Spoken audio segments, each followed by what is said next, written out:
Another day brings another ARC scandal, it would seem. And guys, this one is a wild story of a pastor crossing some even wilder lines and evading accountability for as long as possible. And sadly, that part of the story is all too common with ARC churches over the years.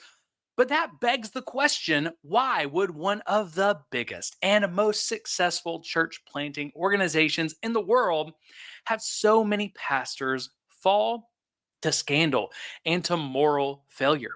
What causes this, and how can it be avoided before people are hurt, before lives are destroyed, and before churches close their doors for good?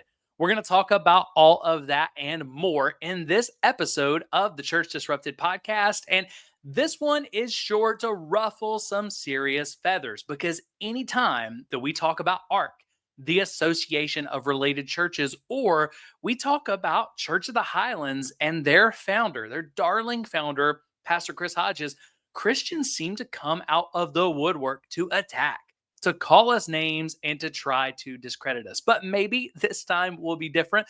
Maybe this time they'll choose civil conversation over pitchforks and torches. But either way, this one is too important for us not to talk about. So buckle up, grab your coffee, and get ready for a massive episode that's going to expose some concerns about ARC that most people don't know and have never thought of.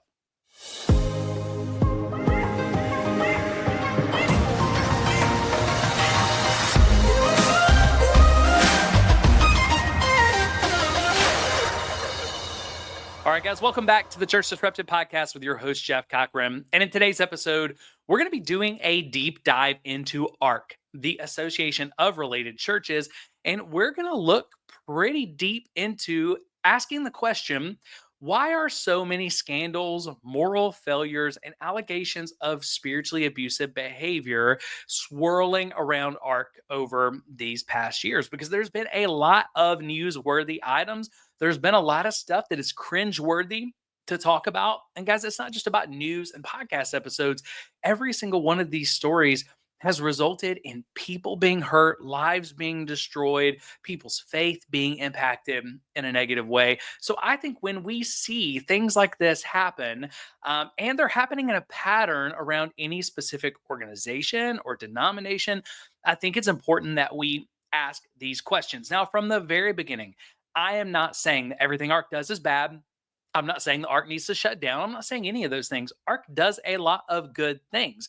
I just think there's a lot of dangerous things, and there's a lot of potential for hurtful and harmful things, spiritual abuse even, that is there. So I want to talk about this. What we're going to do is we are going to start by looking at a fresh news story about an ARC pastor in New York who crossed some crazy lines and fell. But we're also going to look at how did the kind of common accountability mechanisms and governance that is connected to ARC, how did it work in this case? Did it protect the victims? Did it protect people from really having their faith negatively impacted? Did this work to protect people all around? Or do we have more issues here of pastors trying to evade accountability? And then we're going to go from there and from this story, and we're going to go down deeper and deeper and deeper into why these things seem to be so common in ARC, because I think there's some patterns that are leading to this. And I think there are some places where if reform was brought, if there was more transparency, accountability, and protective systems with ARC, I think we could avoid a lot of these things. But if nobody's willing to have those conversations, then I think at some point we have to say there are some flaws in this system. There are problems with this system that until they're addressed, I fear they're going to continue to lead to spiritual abuse, scandals, moral failure, and consistently giving the church, the kingdom, the American church specifically, a big black eye. All right, so let's start today by looking at this news story that just dropped last week. You see the headline there: ARC pastor appoints offenders, people on the registry. And if you're not watching on video, there's some things I'm not going to say. They're in these headlines and news stories because guys, they're so wild and so out there that YouTube is not going to like that. All right, so I'm not going to say them. But Ark Pastor appoints offenders and exposes himself to a female volunteer. Now that is a headline, and that is a cringy headline. And right here you have a picture of the pastor in question, Ben Tubbs of Thrive City Church in Syracuse. You see, the story came out on July 10th. It's taken us a little while to get there because I didn't want to just share the story with you. I wanted to do an episode where we looked deeper into ARC because, guys, I'm telling you, I don't think anything in this story is just isolated to this story. I think this situation is really something that highlights a lot of the systemic issues in ARC that I believe have to be addressed if we want stuff like this to stop happening. But this is what happened. This is the situation. And you may say, Jeff, how in the world does this happen? Okay. How in the world does a pastor get in a situation where he's exposing himself to a female volunteer? Well, I'm going to go ahead and we're going to talk about it. In September of 2023, Emma Miso arrived at her church in upstate New York to discover an unpleasant surprise. When she first got there, it didn't look like anybody was there, but she was there to set up a meeting. And before she set up the meeting, she wanted to go to the restroom. And the way this church was laid out, any of the volunteers who were working in that area would have had to have went to a restroom that went through the pastor's office. His office was locked, but there was a sign on the door that said it was available for use. So she knocked a couple of times and then she unlocked it because she had the ability to do that and went through to use the restroom. But to her shock, it says Tubbs was there, seated and wearing headphones at an open laptop.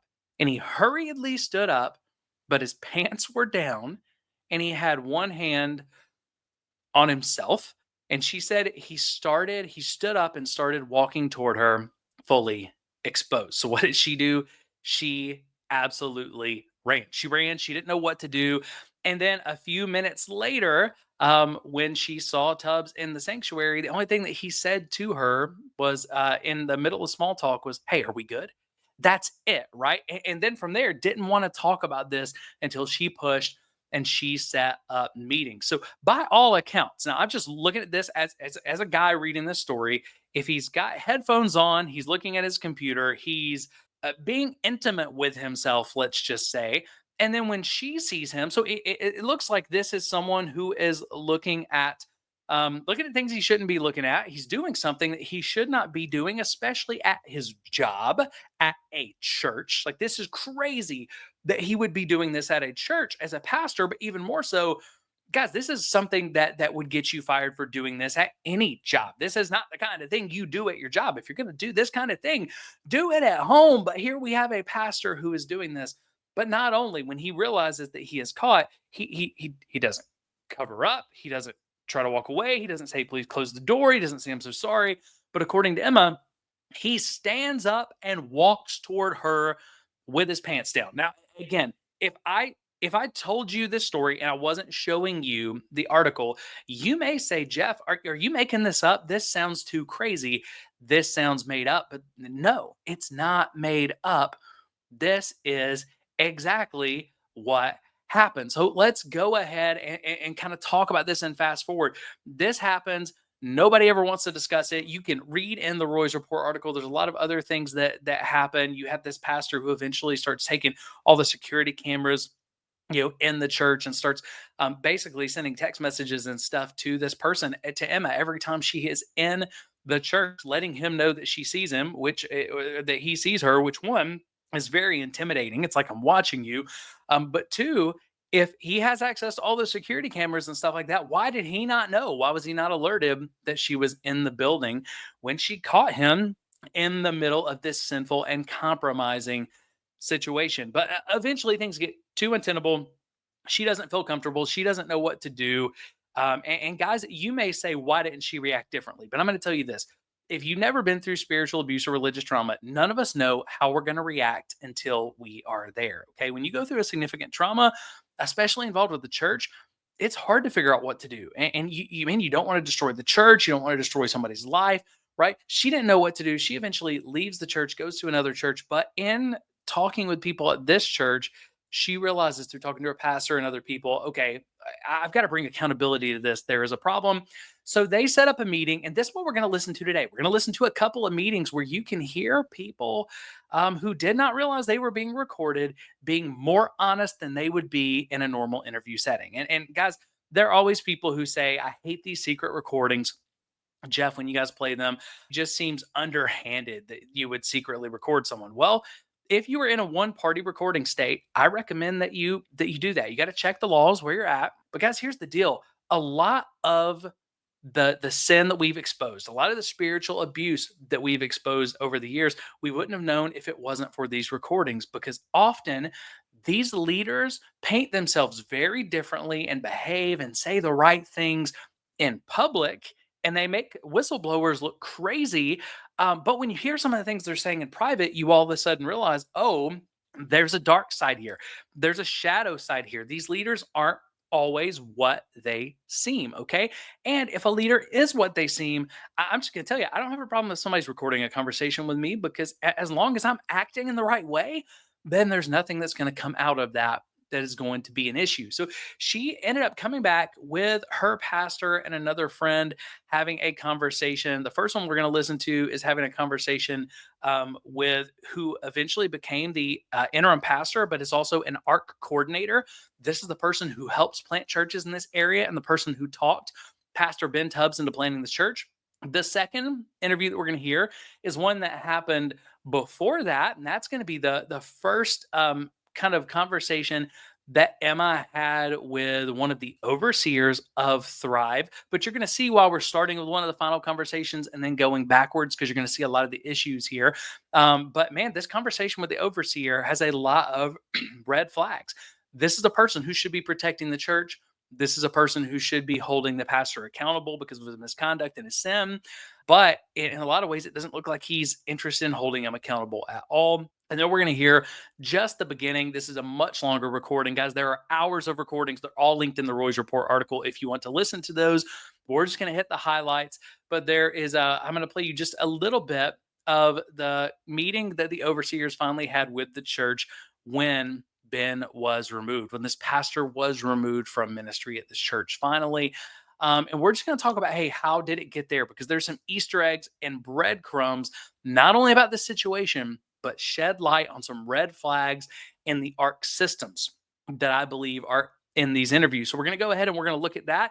And then once we get done looking at this story, we're going to do a deep dive into ARC's leadership structure, into their governance structure, into some of the financial information. And I think it's going to paint a really good picture of answering those questions, of at least getting a good idea of how did we get in some of these places and how can we prevent some of these things in the future? How can ARC prevent some of these things in the future? And hopefully this helps you, whether you are a part of an ARC church, it helps you to start some conversations, or if you're thinking about attending an ARC church, this may make you think twice. Okay. And again, there are good ARC churches out there. I've got friends who are pastoring and helping lead ministries at good ARC churches. So just because there are issues with ARC doesn't mean every ARC church is bad. Okay.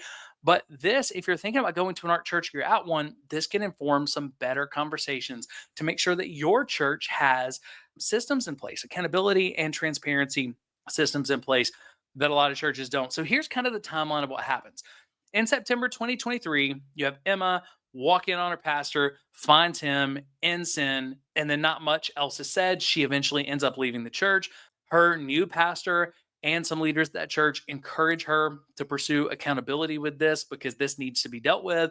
So that's September 2023 when this originally happens. In July of 2024, Emma is finally able to meet with Pastor Ben Tubbs and one of the overseers, Jordan Carter. You're going to hear some from that meeting, so she can talk to this overseer about how are you holding this person accountable? What's going on? How are we going to make sure this doesn't happen again? How are we going to make sure that people are protected?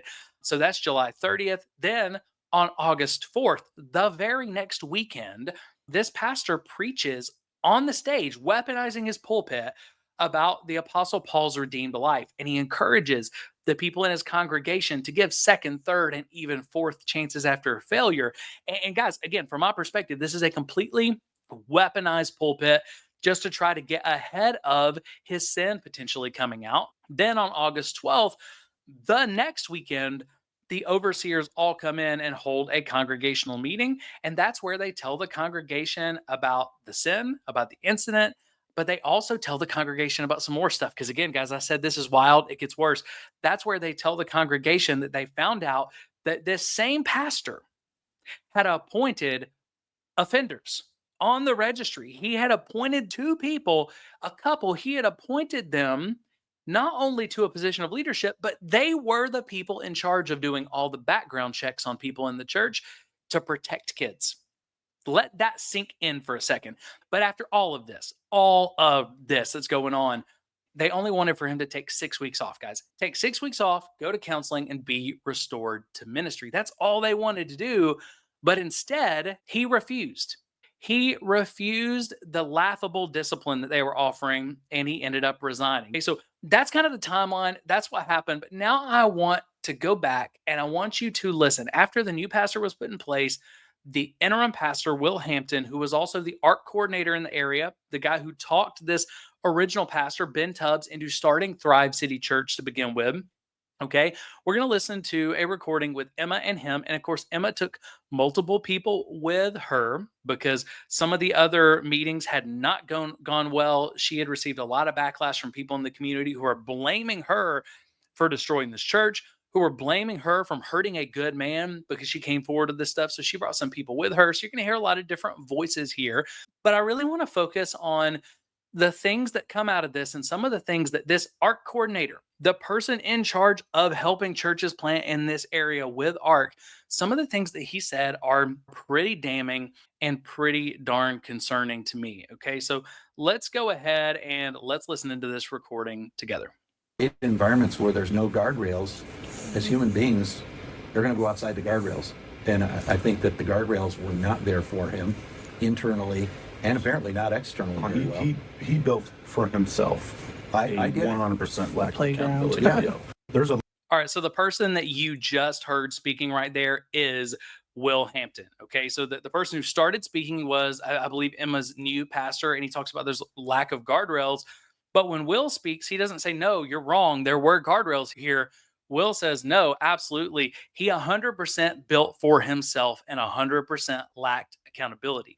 That is, again, an ARC leader who is admitting this guy built for himself and he lacked accountability. He did not have guardrails in place to protect himself, to protect the church, or to protect other people. But you're also going to see here in just a minute that he made sure to insulate himself and keep to make sure he didn't have any leaders who would challenge him. a lot of confident people at Thrive. Yeah. And he didn't ask for any of them to come into. Right. Well, he did. He had some. That's the funny thing. Ben did. So we went through 4 cycles of competent leaders that Ben cyclically pushed out every time he brought accountability and light to it. At one point, that the second round of leadership went to the overseers about it, and the overseers again took Ben's side on it, and they all left. And then All right, so some important things are happening here. That this art coordinator says, Will Hampton says, this guy built for himself. He didn't have accountability. There's a lot of competent leaders at this church, and he didn't put any of them around him. Now, Emma challenges that, though. Emma says, since I've been here, I've watched 4 cycles of really competent leaders, good people, be pushed out before any accountability could be brought. Okay, she says at least some of those previous leaders even went to the overseers to share concerns, but none of their concerns were reportedly addressed. So what they do, they left, which means you have the best leaders who are leaving. And Emma's essentially going to talk about after 4 cycles, those leaders, that's kind of how she got thrown into leadership. But there's a red flag here. One, does your church have guardrails? Because that's what they started talking about. We'll talk about a lot of those guardrails in this episode. But number 2, does your church go through leaders really quickly? Do they go through staff? Is there a lot of staff turnover? Is there a lot of volunteer turnover? The higher the staff and volunteer turnover, the greater the red flag, the greater the chance is there's something toxic in that leadership. Okay. I was a part of a church, the church where I experienced religious trauma and spiritual abuse. Okay. I'm just going to tell you, I was a part of that church and I saw a lot of good things at that church. But one of the red flags that I ignored was over the course of, just a few years, the staff, and this was a large staff, over 80 people on staff, the staff almost 100% turned over. Like you had more people who had left staff than were on staff. Okay. That's a big red flag. At that church, we also had massive, consistent volunteer turnover. We were consistently losing volunteers. So if you are at a church and you see a high degree of staff turnover and a high degree of volunteer turnover, you need to find out why, because it could be toxic leadership. But even if it's not, where are all these people going? Because God cares about all of these people. So I think it's important that we learn from this, to not just ask those questions, but to make sure we're getting good answers for those questions, and to not just overlook staff and volunteer turnover because it can tell an important story. It's my turn to be a leader. It's not their role, though, for like inside of the church. But there's no others, so they're... Well, that was the thing I'm trying to say. Ben never appointed trustees. He never had a board, and that's what, like, so the decision-making in a church is not an overseer role. No.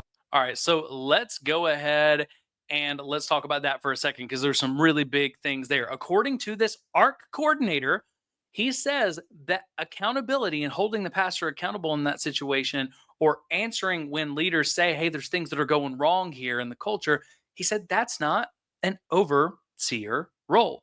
Now, he went on to say that Ben never had a board, he never had trustees, but as you're going to see a little bit later in the episode, in the ARC style of governance, trustees and a board of elders couldn't have held him accountable anyway, okay?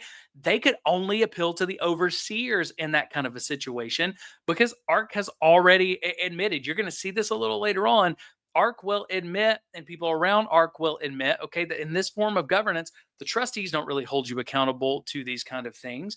The elders don't hold you accountable to these kind of things. It is the overseers. But even though it's the overseers in the governance, when you hear somebody who's highly involved in ARC, this ARC coordinator, he says flat out, that's not an overseer's role. And you hear somebody else saying, hey, that makes perfect sense. But the reality is, I don't think it does make perfect sense. We've gotten so used to non-denominational churches using this ARC style of governance that we now believe that an overseer's role is not to help hold the pastor accountable. But when you look in the Bible, you see that overseers are responsible for holding people in the church, including other leaders, accountable. And you see in 1 Timothy 5:19 and 20 that we're supposed to be careful and not just take baseless accusations against an elder. But when you got 2 or 3 witnesses, like these leaders going to the overseers, we're supposed to discipline those elders who keep sinning publicly so that others can learn from it. So again, this is very concerning to me. All right. Now we're going to see as well in the government stuff here in a little bit. Overseers are supposed to be able to, in most of these styles of churches, overseers are not only biblically, but they are supposed to be able to remove a pastor. The problem is their scope of authority is so limited, they can only remove a pastor for limited reasons, usually things like heresy or moral failure. It's very difficult, and they have to be called in by someone else, like the elders. Even though the elders can't hold the pastor accountable, they have to call in the overseers, and then you have to have a consensus of the overseers to actually do anything. So this is a very difficult governance structure to hold people accountable with. And we're going to do a deep dive into that here in a minute. But again, this governance style has become so pervasive that people call it typical. Okay. And you're going to hear one of the people who's with Emma here in a minute. She says, well, I understand that's a typical overseer, but in this situation, Thrive had presented it differently. But again, that breaks my heart to hear that, because that is not a typical overseer. That's typical in this one governance style, and this one governance style has a hard time holding pastors accountable when they sin, because this type of overseer is not the expectation in my opinion. But anyway, with all that said, let's jump back in and continue listening. Bylaws say that the overseers can remove Ben from pastor. Yes, if he's, and so they did. That's ultimately what happened. did. Ben was. But they could also then remove Alicia if they had had a conversation with Alicia. No, they couldn't remove a specific. They couldn't. Can't remove. Alicia, if you're wondering who that is, Alicia is one of the predators on the offenders list who was in leadership. So she's saying the overseers should have been able to remove the pastor, and they should have been able to remove this dangerous person from leadership. This guy, again, from ARC, is saying, no, absolutely, the overseers don't have that power. So really nobody could remove these people in that situation. A specific They person. couldn't. They could only do that for the lead pastor, Right. not like pastoral staff. Right. So their role wasn't wouldn't be like down into the weeds of what's happening Right. in the decision making of the church. Why would a church overseer, biblically, why would an overseer or elder ever find out that you have people on the offenders list who pose a danger to people, especially minors in your church?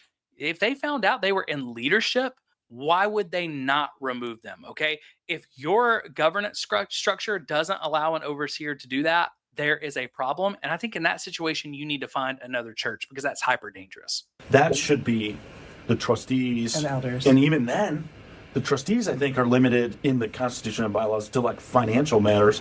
And All right, so he says that shouldn't be the overseers, it should be the trustees. But then he catches himself and he tells on Ark himself. Okay, well, that should be the trustees. But yeah, aren't the trustees just over financial matters? Yes. Again, we're going to do that deep dive. You're going to see this in some of these constitutions here in a minute. But in the Ark structure, trustees only handle financial matters.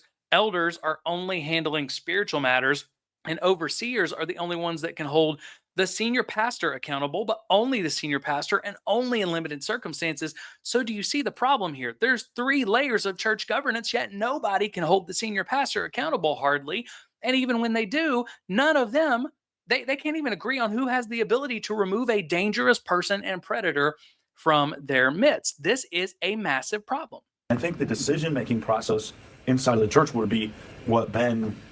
Thrive bylaws. So just your understanding of what the overseers are and what is a typical understanding of overseers is very accurate. However, what was communicated to Thrive. All right. So again, that is not very accurate. She just said that's very accurate. It's not very accurate. And 2, what you're going to hear from this, they had the bylaws. They referenced the bylaws. Many of these churches don't put their bylaws out. Now, if you look at SAI, you go to our website, our bylaws are publicly available. We ask churches to make their bylaws publicly available. And so in a lot of churches, you're going to have a hard time getting the bylaws, which is a red flag. But here's one of the reasons why it's important to have the bylaws publicly available. When this guy is giving them evasive answers, they can go back and say, hey, I get what you're saying. That's not what the bylaws say. Okay.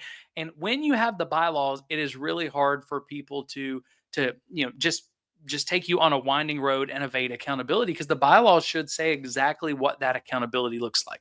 Everyone's been deceived. Right. Yes. And there's more going on than just, and it's taking time to sort through the process of what that is to what, like, my eyes are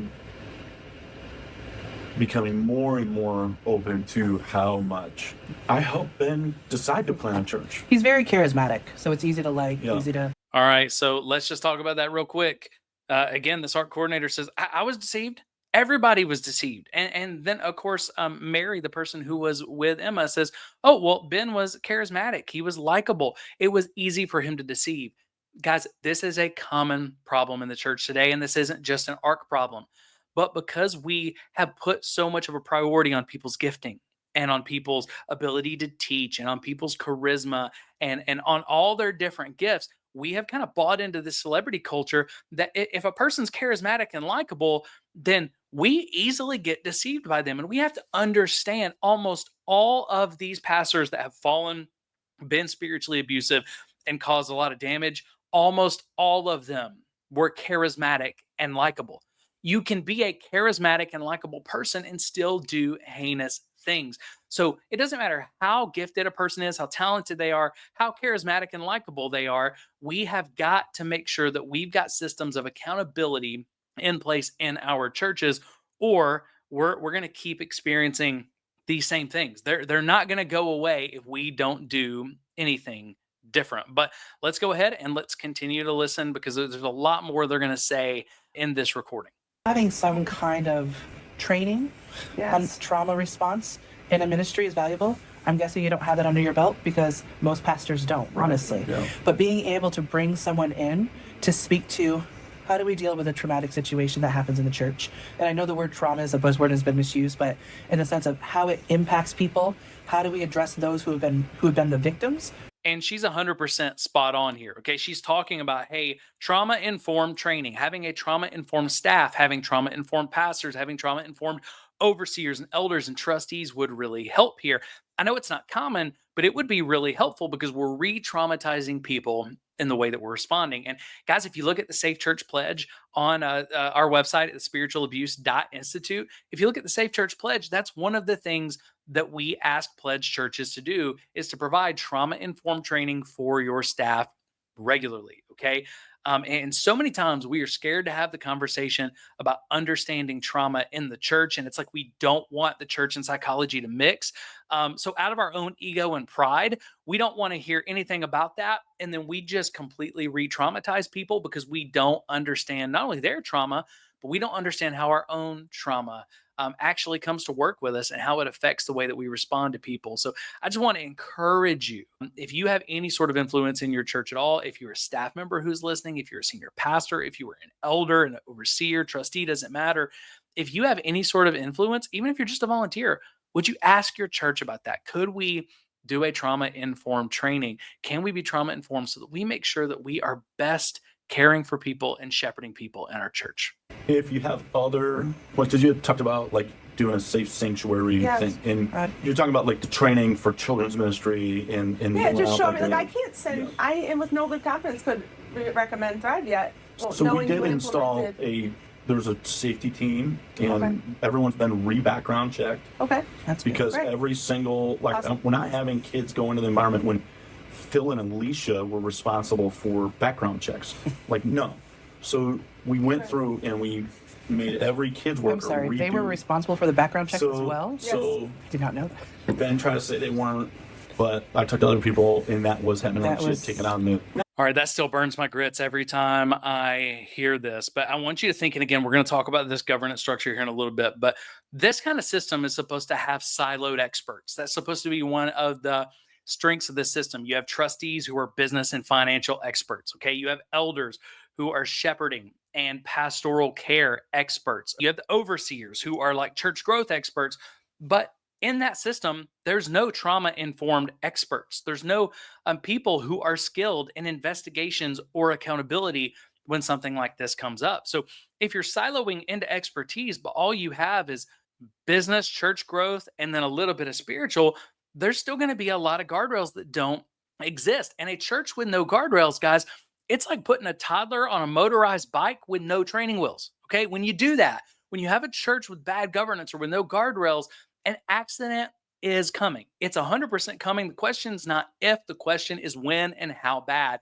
And everybody involved should see that an accident is coming. The surprise should only be when no accident happens, at least in my opinion. And in this situation, you don't have guardrails. You don't even have a full governance structure the way that this is supposed to be set up. And the overseers essentially have no teeth. And because of that, you end up having PDF files and registry offenders who are not only working in this ministry, they're the ones responsible for completing the background checks on kids' workers. Now we've entered into a very serious situation. What'd they do? They removed the leaders. Okay. They changed who did the background checks, but from all accounts, they still have refused to create new policies. They've refused to do new training. They've refused to do anything to put new things in place to better protect kids in the future. And that's what Emma was asking for. Can you do something like a safe sanctuaries training? Can you train people so they know what to look for? We want to protect children. And obviously there are things missing because this was allowed to happen. And their only answer is, well, I mean, we put somebody else in charge of doing background checks now, and we asked them to follow the policies we already had in place, the policies that already allowed this to happen. So from my understanding, and again, I could be wrong, but from my understanding, reading this article, talking to people involved, it was pretty much business as usual after they removed these offenders. And guys, as a parent, all I can say is that's terrifying. That is absolutely terrifying. All right. But we're going to hear there's a lot of continual issues with this system and with this approach, because from all accounts, it looks like there were volunteers who were held to a higher standard in this church. Volunteers were held to a higher standard than the pastor was. And that's a problem. Yes. We've done the basic, let's see what else is going on here. But when you're saying safe sanctuary, do you mean, because there's a training that comes with sanctuary. Correct, yes, Safe that's what sanctuary, yes. to run the children's workers through Yes. and that kind of thing. So they were all background checked. Yeah. But I mean, I was spiritual required to make our small group leaders sign the Leadership covenant. covenant that most Highland Yeah, churches sacred. get. I mean, it's the PDF, right? Yeah. But like, I asked, well, No, are we gonna also according to that. are we gonna also have our worship leaders sign that? No, I don't care if they're not even a believer if they are playing on a Sunday. Like that was the atmosphere of. All right, so some very important things there. Emma said, "Hey, when I was a small group leader, I had to get my small group leaders, my volunteers, to sign the leadership covenant, to sign the honor code, and that is actually included in this article. So you can go on and you can see it." But she says it's basically the Highlands one because Emma's been involved in the other ARC churches. She said this is just the Church of the Highlands leadership covenant that pretty much all of them use. And this ARC coordinator says, "Oh yeah, I know exactly what you're talking about." Okay. Now, these leaders, though, were held to a higher standard, apparently, than the pastor. But not only that, because the pastor didn't follow these leadership standards and wasn't removed, wasn't disciplined, but she said worship leaders weren't even required to sign this. But not only that, worship leaders weren't required to be Christians. And guys, I'm sorry to tell you, that's more normal in Christian circles today than a lot of people like to think. In larger churches and even in a lot of small churches, people have started paying contract musicians because, again, we put such a heavy burden on entertainment. The entertainment carries so much weight. There's a lot of churches that are paying contract musicians and worship leaders for their skill and for their look on stage. Okay, it's too common, and in many cases, those people are talented musicians. They look good on stage. They act well with worship, but they're not even believers at all, and they're leading you in worship.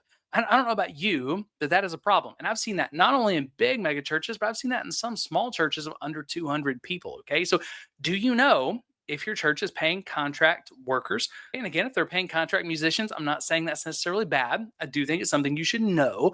But I do think it's a concern if you're paying musicians to lead in worship who are not even Christians. But beyond this, you have the people who are leading you in worship in this church, you have the pastor in this church, and all of them are held to a lower standard than a general small group leader or really any other volunteer. And I think guys, that's just scary. That's scary to me. All the other overseers resigned from That's crazy.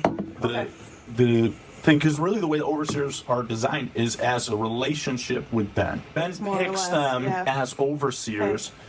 All right, so he said a lot there that was very concerning and very telling. One of the things that he admitted to was, hey, after they removed this person, all these overseers resigned. So now this church, while it's in the middle of turmoil, has no overseers because it's that easy for all of the overseers to resign. Now, I want you to think about this a bit more practically. With SAI, what happens? Again, our bylaws are available to the public. Churches usually aren't. We've got safeguards in place for this because we've seen so many instances with churches where all the overseers resigned. Because it didn't just happen in this situation, it happened with Tabner Smith at Venue Church in Chattanooga. His overseers resigned before holding him accountable. We're going to talk about that one a little bit later in this episode.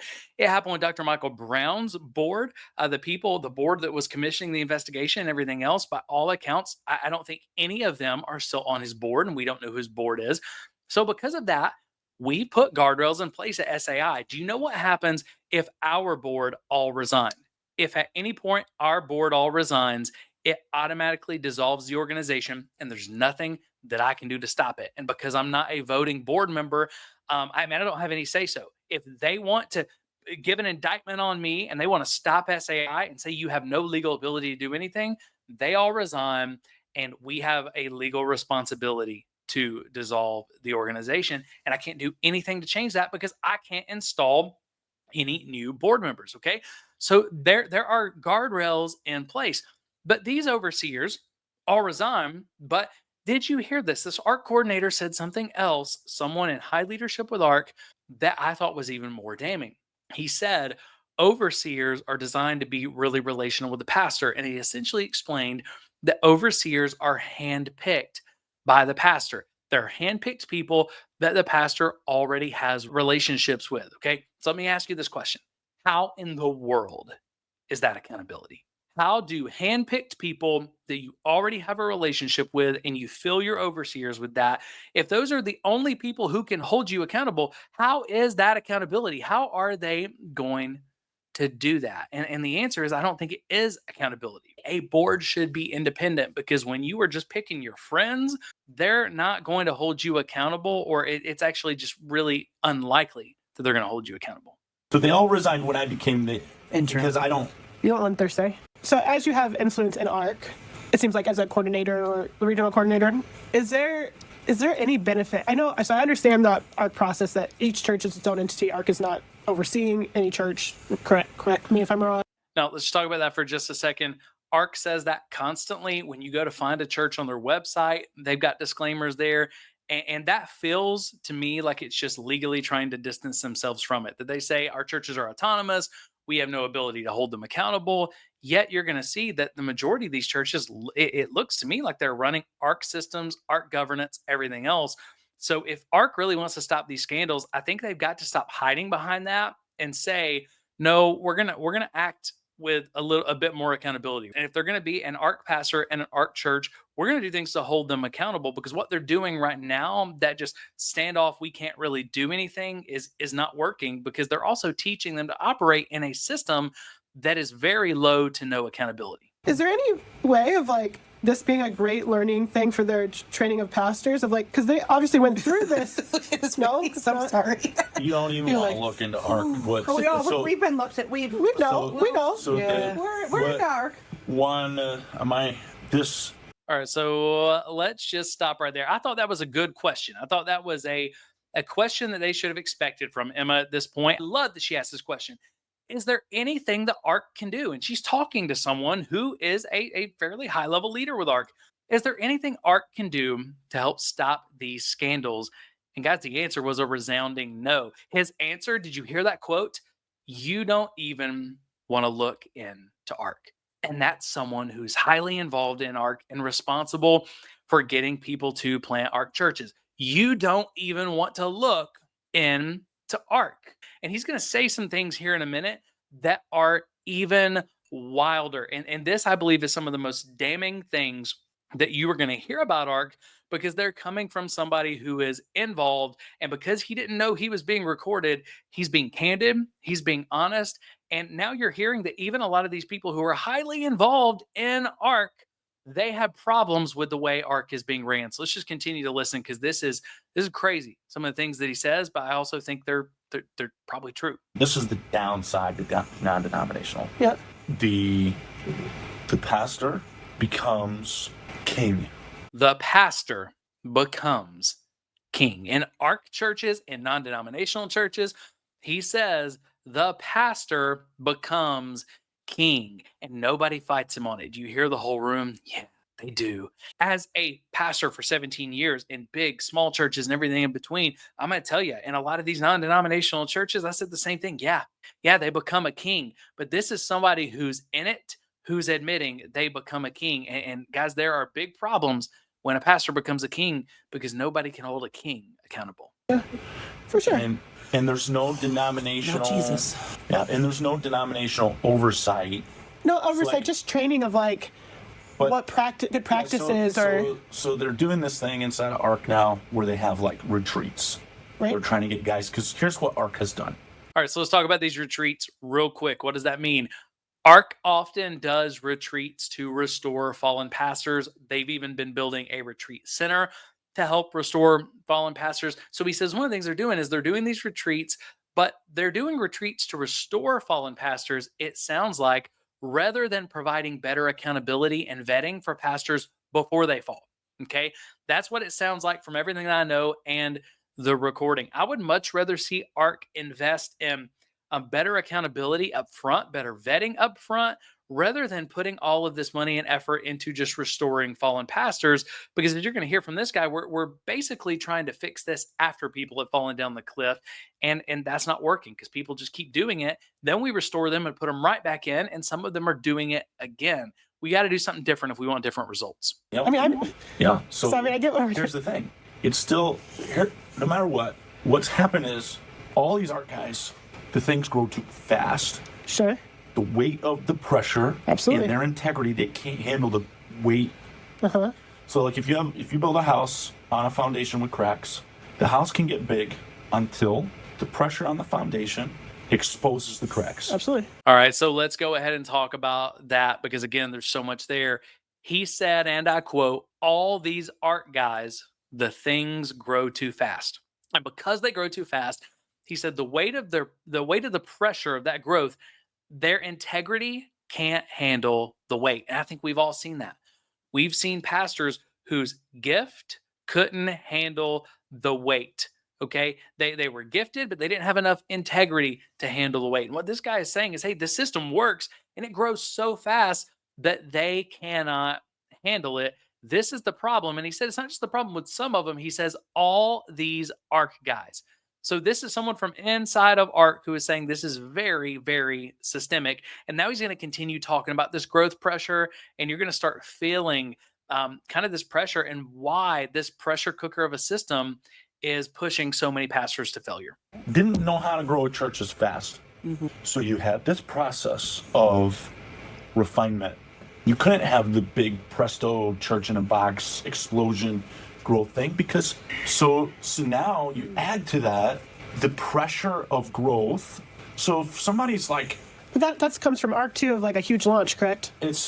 ARC's perfected it. Right. So as someone who has influence, is there any You're piece? not gonna. You're You're too little on it? Well, here's the thing. Even there's people inside of ARC that are like, we got to do something. The problem is, what we're doing is catching people at the bottom of the cliff after they've already run off. The problem, once you train somebody to build this kind of church, presto, growth, people are getting reached, people are legitimately experiencing Jesus, people are legitimately having encounters with God, and there's stuff that's awesome happening inside of it. So the model is good. What's bad is they can't vet guys good enough, Right. when you put them into the process, because you. All right. He continues to describe the ARC model, and he calls this model, guys, he calls it the presto church in a box explosion. Okay. It's like magic. Once you teach somebody how to do this, how to grow a church like this, he says it's going to grow, good things are going to happen, but their character can't handle it. And if you hear anything there, one of the things you should hear, guys, they've got a system that they know will grow a church. Like you said, presto changeo, growth in a box. All right. They know this system is going to grow and some good things are going to happen regardless. Anytime you systematize a church like that and you know this thing is going to work, guys, that feels a bit like manipulation to me. Okay. We're not relying on Jesus to do the work. We're saying if we run these plays and we do these things, this is going to happen like clockwork. Okay. And that is really good for a fast food franchise. It is not a good way to run a church because Jesus has called us to be the church in a very specific way. And if the system is going to grow a church regardless, now all of a sudden we're not having to rely on Jesus to grow the church. And here's the thing, when Jesus is growing a church, there's going to be seasons like anything else. A kid doesn't grow nonstop. They grow and they stop. And they become accustomed to this new body and they grow some more. And eventually all of us stop growing. This system is causing unconstrained growth and people cannot handle it. One of the things he says, hey, if you keep having that growth, it's going to work, but eventually it's going to expose the cracks in the foundation. And there are cracks in this foundation. One of the things that Emma asked, though, was she said, doesn't that pressure to grow fast, to start big, stay big, to launch large, and to continue growing and to be on all these growth lists, doesn't that pressure come from ARC, right? And did you hear his quote? Yeah, ARC has perfected it. ARC has perfected this model of church growth that is all about big church, start big, stay big, grow at all cost, okay? And he says, there are people inside of ARC who know we got to do something. They know there's a problem. He admitted there are people in ARC who see the problem, know the problem. He is one of them. Yet they keep letting it happen because they refuse to slow down long enough to look in the mirror and come up with a solution. Instead, they're just catching people at the bottom of the cliff and going, let's doctor you up, let's patch you up, and put you right back out in the field to run the system again. He said they can't vet guys good enough in the process. And to me, that is a damning admission. Period. They can't vet guys good enough. So these things keep happening, and all we're doing is working to restore them. And guys, the reality is there's so much scandal. This guy's about to admit that he's actually started working with another church network because there's so much scandal and issues and concerns that are tied to ARC. And he's going to talk about how many churches that they plant in a year, and it's pretty wild. So let's go ahead and listen to it, because I think you're going to continue to see this actually makes sense that this stuff is happening, because this system is doing exactly what it's designed to do. In the last 2 years, I really moved over to doing stuff with church multiplication movement, because there's so much scandal in what it's like. There's the accountability factor. But a voice that someone needs to yell, though, that hasn't fallen. Like someone needs to yell and be like, ARC, slow down. Well, it is happening. ARC hasn't planted, I think this year maybe they only planted like 50 churches. So this last year. Wait, when you say only 50, what's their normal? Well, prior to that, in the last, it's been 100 a year. Holy cannoli. So yeah, that is ultimately the problem you have. So he says they have slowed down. They've slowed down from planning about 100 churches a year to 50. The problem is I don't see any indication that any of the systems are changing, right? I've heard nothing about the vetting process changing. I'm going to tell you, and we're going to talk about this again more in depth before the episode's over, the governance system itself, until that changes, this is going to keep on happening. But when he says they're slowing down, they're not slowing down a lot, guys. The reality, they were planning 100 churches a year and wondering what the problem is. And then you move down to 50 or a little under, but you don't change your systems, you're going to keep having the same problem, okay? So that is someone who, after all this has went wild, someone involved in ARC as an ARC coordinator, who basically just says, yeah, there's a lot of problems in ARC. We know about it, but there's too much emphasis on growth. People's character can't keep happening, can't handle it. And this stuff just keeps happening, so much so that he started working with another church planting organization a little bit more. But now I want you to listen to a different recording, okay? We're going to listen to a recording with Jordan Carter. Jordan was the first overseer that was brought in to talk with Pastor Ben Stubbs and Emma when she brought her pastor and some other people with her to try to hold Ben accountable for the sin. Okay, so this is another ARC pastor, I believe. He understands the ARC model. He's an overseer who, by the constitution and bylaws of this church, it has some legal responsibilities. And I want you to hear how he navigates this accountability conversation with Emma. The reason I asked you the question about accountability is my last Sunday at Thrive, you talked about accountability and that these men were your accountability. And I left going, F, because I'm like, cool. Because in my mind, the reason I brought up a little bit of that to you in our last conversation, I brought up the idea of a board of elders, because I was like, this man does not see you in your day-to-day life. Like the men of our church get to see you in your day-to-day life. They see how you interact with people at church. They see you out in fun events. They do life with you. And it's a lot harder to keep things hidden from people that always in leadership, done ministry too. Like it's easy to hide for sure.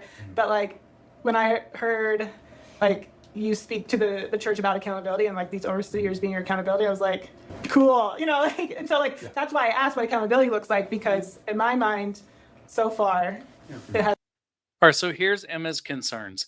When she asked what accountability looked like so she could try to hold him accountable, she's told essentially it's these 3 to 4 people who don't live here, who aren't a part of this church, who aren't involved in any sort of community, closely with Ben, but they all know him and they're all friends of his and they're all fellow pastors.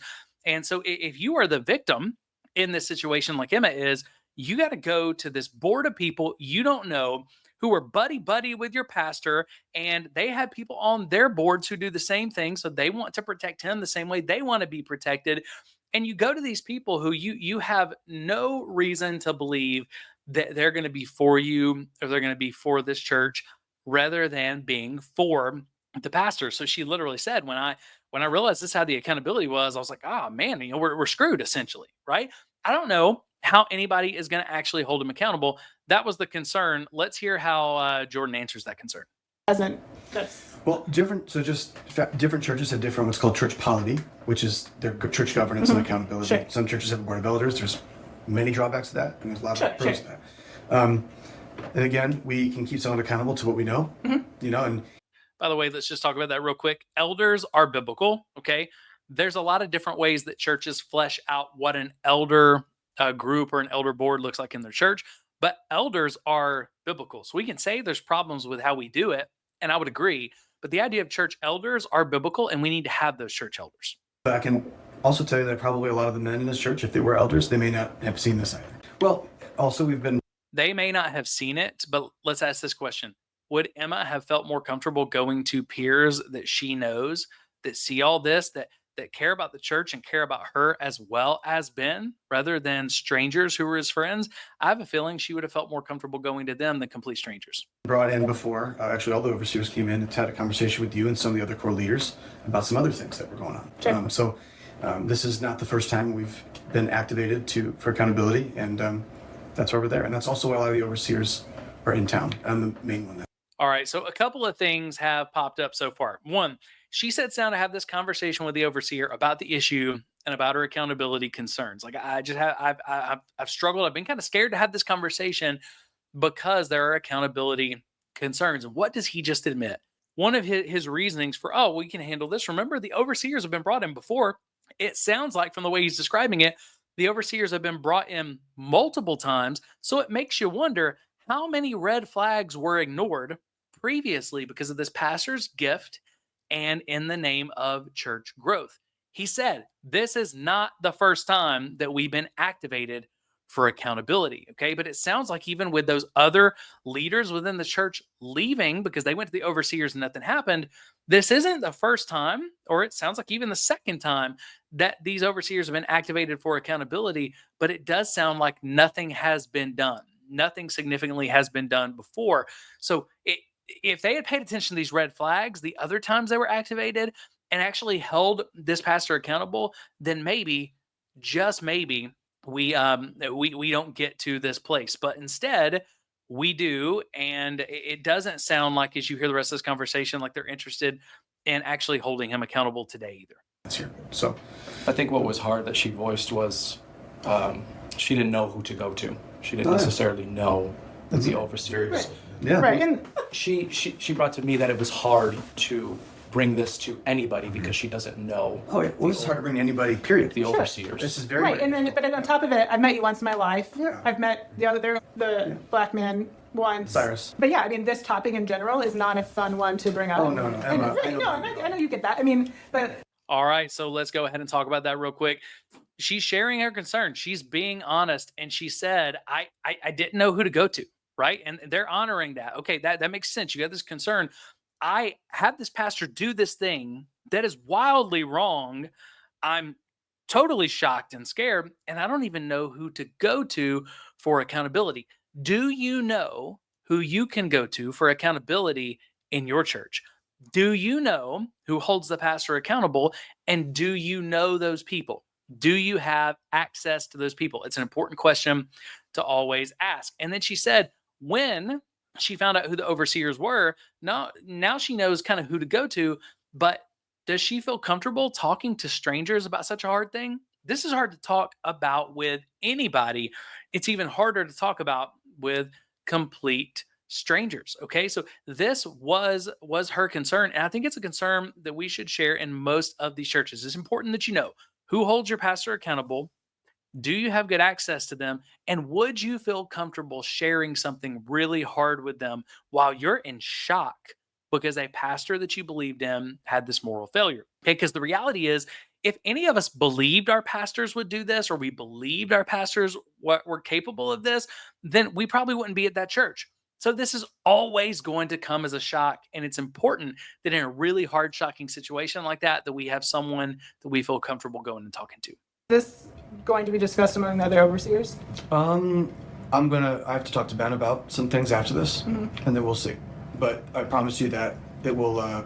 There is real accountability to move forward and help him work on this area of his life. I do commit to you that we're going to do what we have been asked to do as overseers and walk him through it. All right, so she asked a very valid and very reasonable question right there. And again, guys, I'm just hitting the highlights here. That this is a much longer meeting if you want to listen to all of it. But she asked, are you going to share this with the other overseers? You're one overseer. I'm talking to you. I'm talking to Ben. The pastor's admitted to this sin. He's admitted to what happened. Are you going to share this with the other overseers for accountability? And guys, he refused. This overseer refused to commit to share this with the other overseers. He says, I don't know. He hem-haws around. We just got to figure it out. I'm not sure.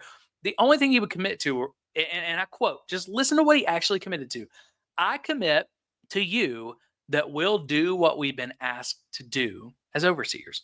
But he doesn't tell her what they've been asked to do. Okay. So, given that he didn't tell, because we know this now, he didn't tell the overseers immediately till it got a little bit more out of hand. This is, by the way, over 10 months after the initial incident. So 10 months has went by, and this pastor's not told anybody. This overseer is not committing to tell anybody. Okay. But it makes me wonder if when they said, I commit that we're going to do what the overseers are asked to do, did he potentially say the quiet part out loud? That the overseers are really just there to protect the pastor and control PR rather than provide real accountability.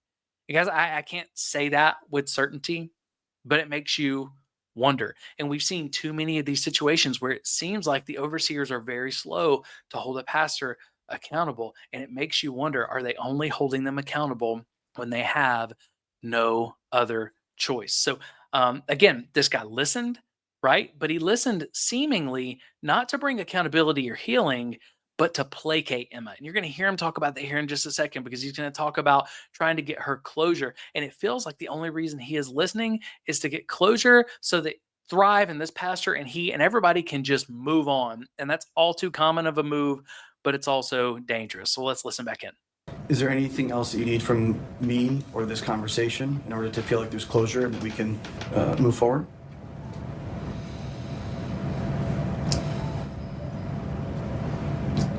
All right, so you hear that? They're talking about all this hard stuff. This is right after she has asked him, will you tell the other overseers? He won't commit to that, but he immediately goes to, is there anything else I can do to provide you closure and help us move forward? Did you hear the deafening, uncomfortable silence? Because I think that's the way I would have reacted. I think it's the way most of you would have reacted. I don't even know what to say here right now. I'm asking for accountability, and you're not committing to even telling the other overseers, but you want to know how we can just move forward? Well, how we move forward is holding this guy accountable. How we move forward is making sure this doesn't happen again. How we move forward is to get biblical justice. But he's not done. After that awkward exchange, he's about to go to page number 1 of the church PR playbook. Page number 1 of the spiritual abusers playbook, right? This is so common and so dangerous. Watch what he does. One thing I would ask from this moment, right? And I can't control this. I'm just going to ask for it. Is that Careful what you say. Is that where you're going? what's that? You're just gonna say be careful what you say. You telling me to be careful? No, like I feel like that's where this is going. Well, yeah. Yeah, If you let me right, say use it, discretion. Yeah. No, I know where you're going, man. This is crazy because she knows what he's going to do. She throws him off guard because she knows what he's going to do because she's seen these situations. At this point, we should all see this coming because this is straight playbook. I'm going to ask you not to talk about this. I'm glad you know where I'm going. No, is that just let's not live in a spirit of gossip or anything like that. It's just we've talked about it, we've settled it. I think to the best of our ability, we've settled it, and so have they settled it? They talked about it. And the number one thing Emma asked was, are you going to tell the other overseers what is accountability going to look like? He wouldn't tell her what accountability looked like, and he refused to commit to tell the other overseers.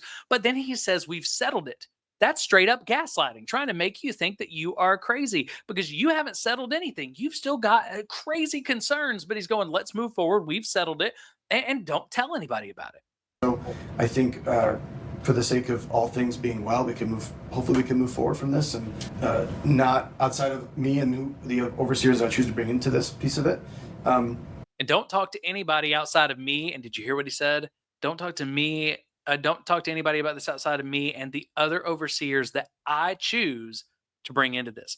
One overseer should not be able to make the decision of whether or not he involves the other overseers. All the overseers not only should have been made aware of this, they should have been made aware of this 10 months before when it happened. It'd be great if this doesn't need to go anywhere else. Does that make sense? Can I? Go ahead. All right. And if you missed it there as well, he talked about it being a spirit of gossip. He said, let's not talk about this to other people. Let's not live in a spirit of gossip. And guys, the reality is telling people about this wouldn't be gossip because it's not unsubstantiated. It's not rumor. It's something she experienced and they're refusing to get accountability. So that wouldn't be gossip at all. But again, the goal seemed to be to keep her quiet. All right. So he's He basically told her, I'm not going to tell anybody else more than likely. I'm not going to tell you how we're holding him accountable, but let's move forward. Don't have a spirit of gossip. Most of us would stop right there, but Emma, super bravely, and I'm so glad to hear this, she's going to push back. She's going to push back. I know you just said not to have a spirit of gossip. I know you said we need to move forward, but I've still got concerns. And I've got to say something before we just move on. I don't want to be nitpicky at this, but my understanding per Thrive standards is it gets brought to overseers. And so that's where my question was coming from of when something is brought up, my understanding from when you shared about Thrive is it goes to more than one person. Because that's a lot for you to be responsible for too. Yeah.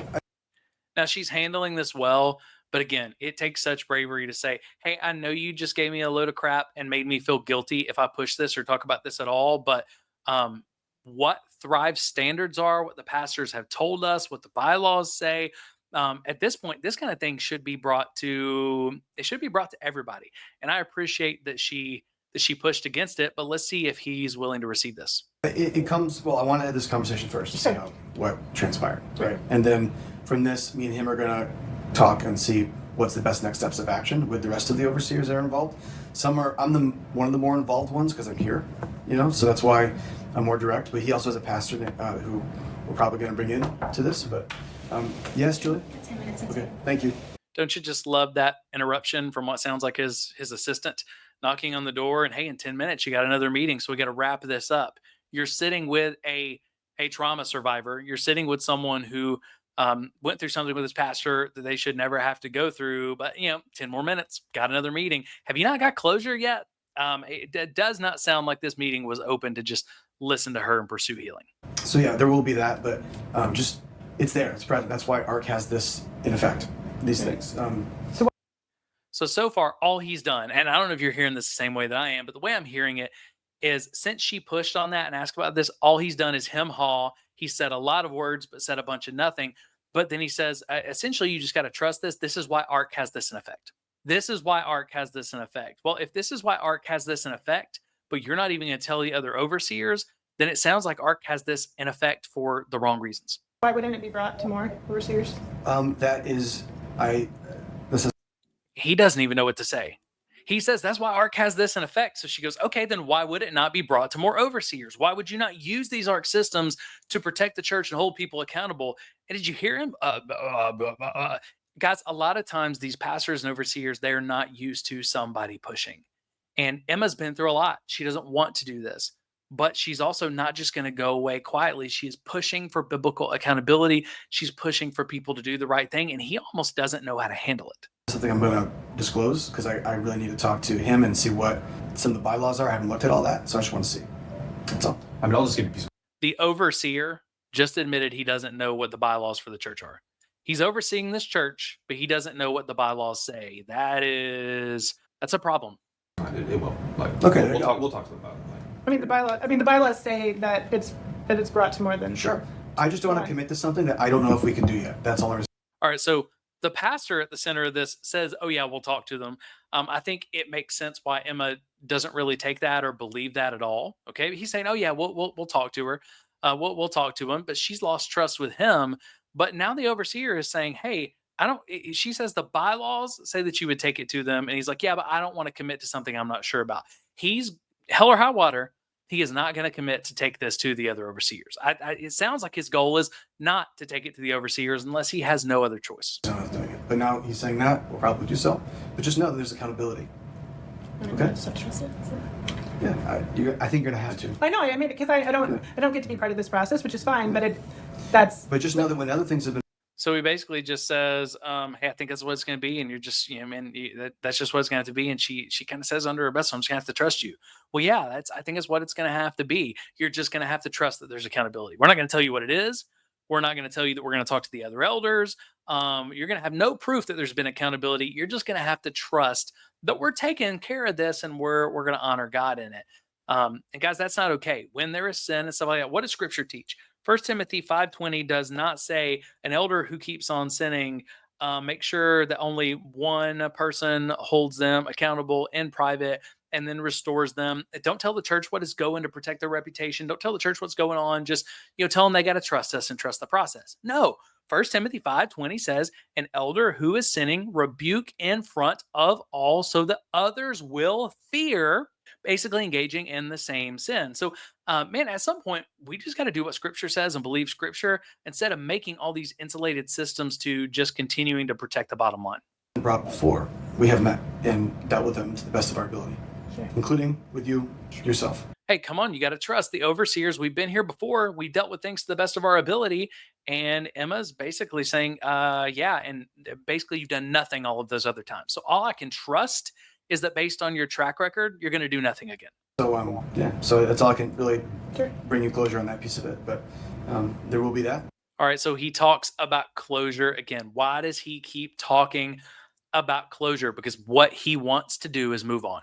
I think it's very evident after you listen to this. Again, he just wanted to move on. This is 10 months after the incident. Now, the next thing that you're going to hear, though, this is when the other overseers get involved.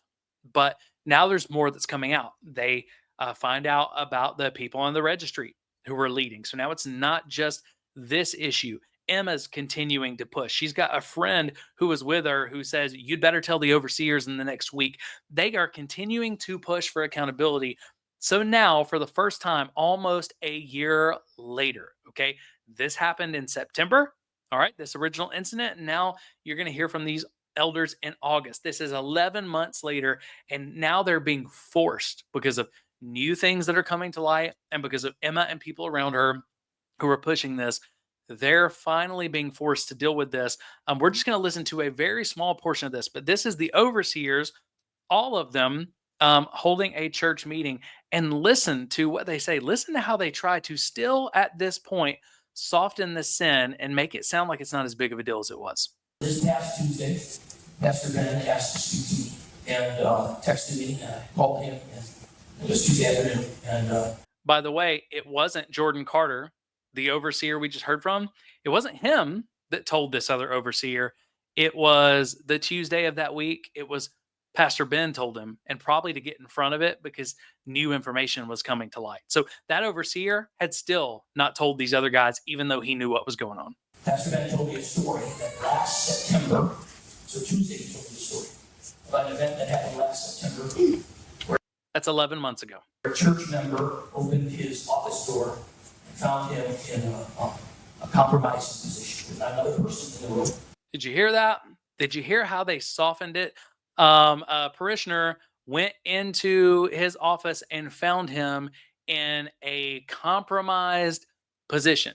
She didn't find him in a compromised position. She found him being intimate with himself. She found him exposing himself to her. But again, we got to be careful when people are softening sin, because now they're telling the church this and it sounds like it's not this bad, when it's like, no, this pastor did something that no pastor should ever do. And when you hear it, it should bother you. We shouldn't be softening it. He was in an unbiblical, wrong position. That church member, she left the office. He then was embarrassed and spoke with her, but not about the thing that she just witnessed, but just trying to see if she saw that or whatever, and never addressed the situation. So did you hear that part? This overseer tells the whole congregation, the pastor just moved on. He never addressed the situation. He never reported the situation. He just moved on and tried to evade accountability. It should not have happened in a pastor's office. And what this church member of your church should not have walked in and seen. He did not bring that to his overseers. Not only did he not tell that to his overseers, but your fellow overseer who knew didn't report it either. Not tell his wife.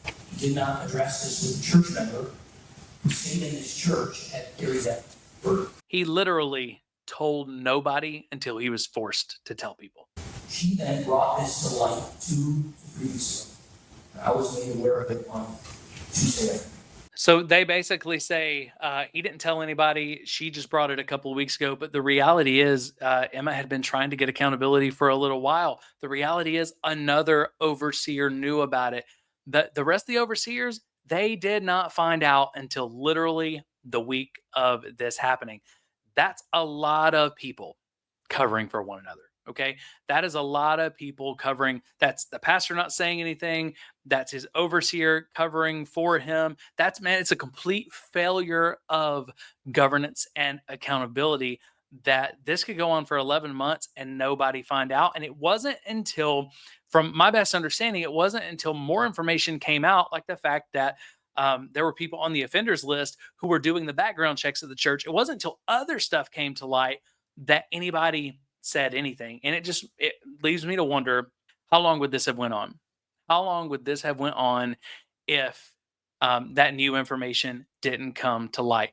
The reality is, in a safe church, and this is what we teach on the Safe Church Pledges, in a safe church, the church should have already decided in advance and disclosed, here's who holds the pastor accountable, here's who you report to, and here's how you safely report wrongdoing and concerns.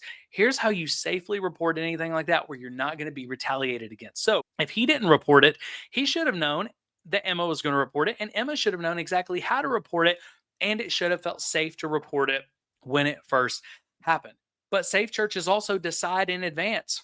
We ask them to have a policy and decide in advance, what kind of things do we fire pastors for immediately? What kind of things do we put them on paid leave for while we investigate?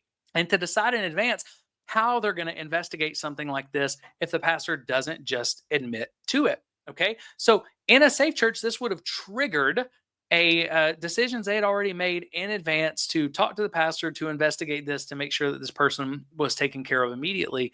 But obviously it didn't, right? They would even have a plan for who needs to actually investigate this and then tell the overseers who were not investigators what they saw happening. If this stuff had been dealt with earlier, okay, this would have been better for everybody, and it would have protected that church from having people on the offenders list being there in leadership for another 11 months.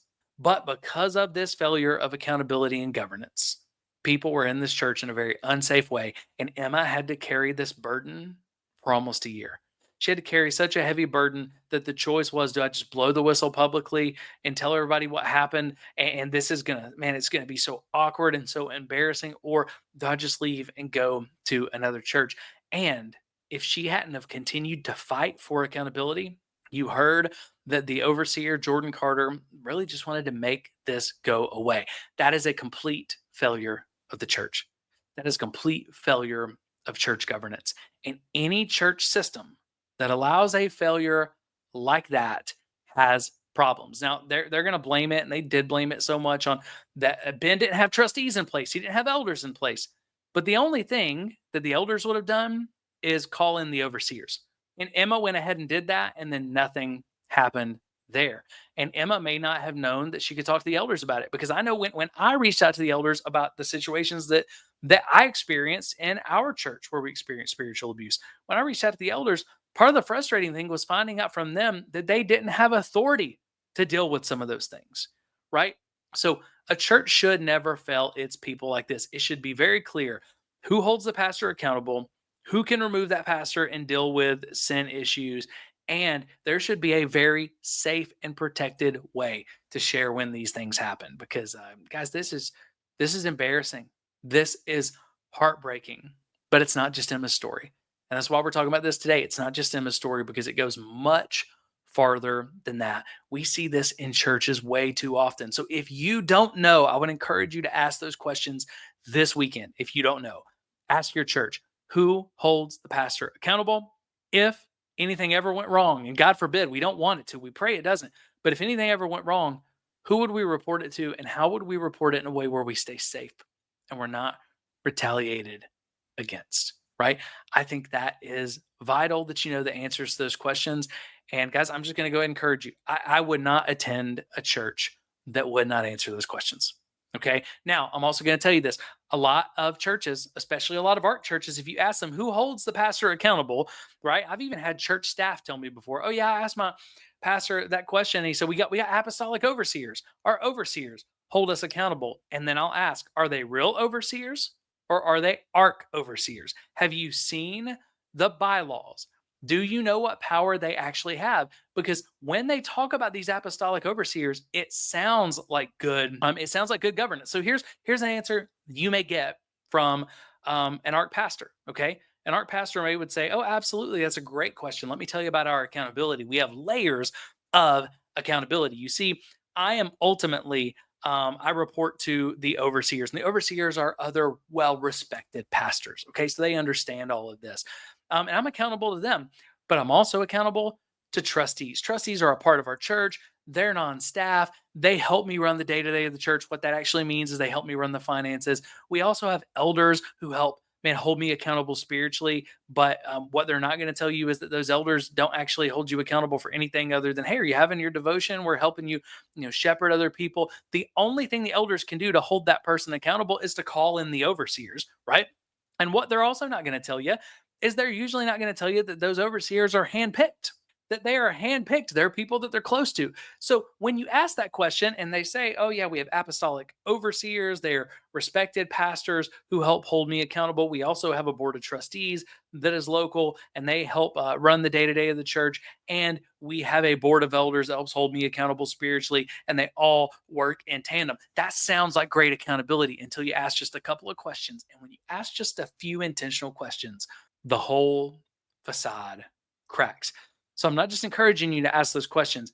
I'm asking you, ask those questions, ask some follow-ups, ask if you can see the bylaws, because every church member should know what their pastor's accountability looks like and how to report sin in a safe way if they see it. And if you can't get those answers, if those things are not in place the right way, then one, I would either leave that church, or if you can get the answers, things aren't in place in the right way, but they're willing to have a conversation about it, I would start conversations with, hey, here's why this governance system concerns me. Let me give you some examples of where it didn't work. Okay. So, what can we do to make sure that we fill those cracks and to make sure that we don't have those same blind spots here?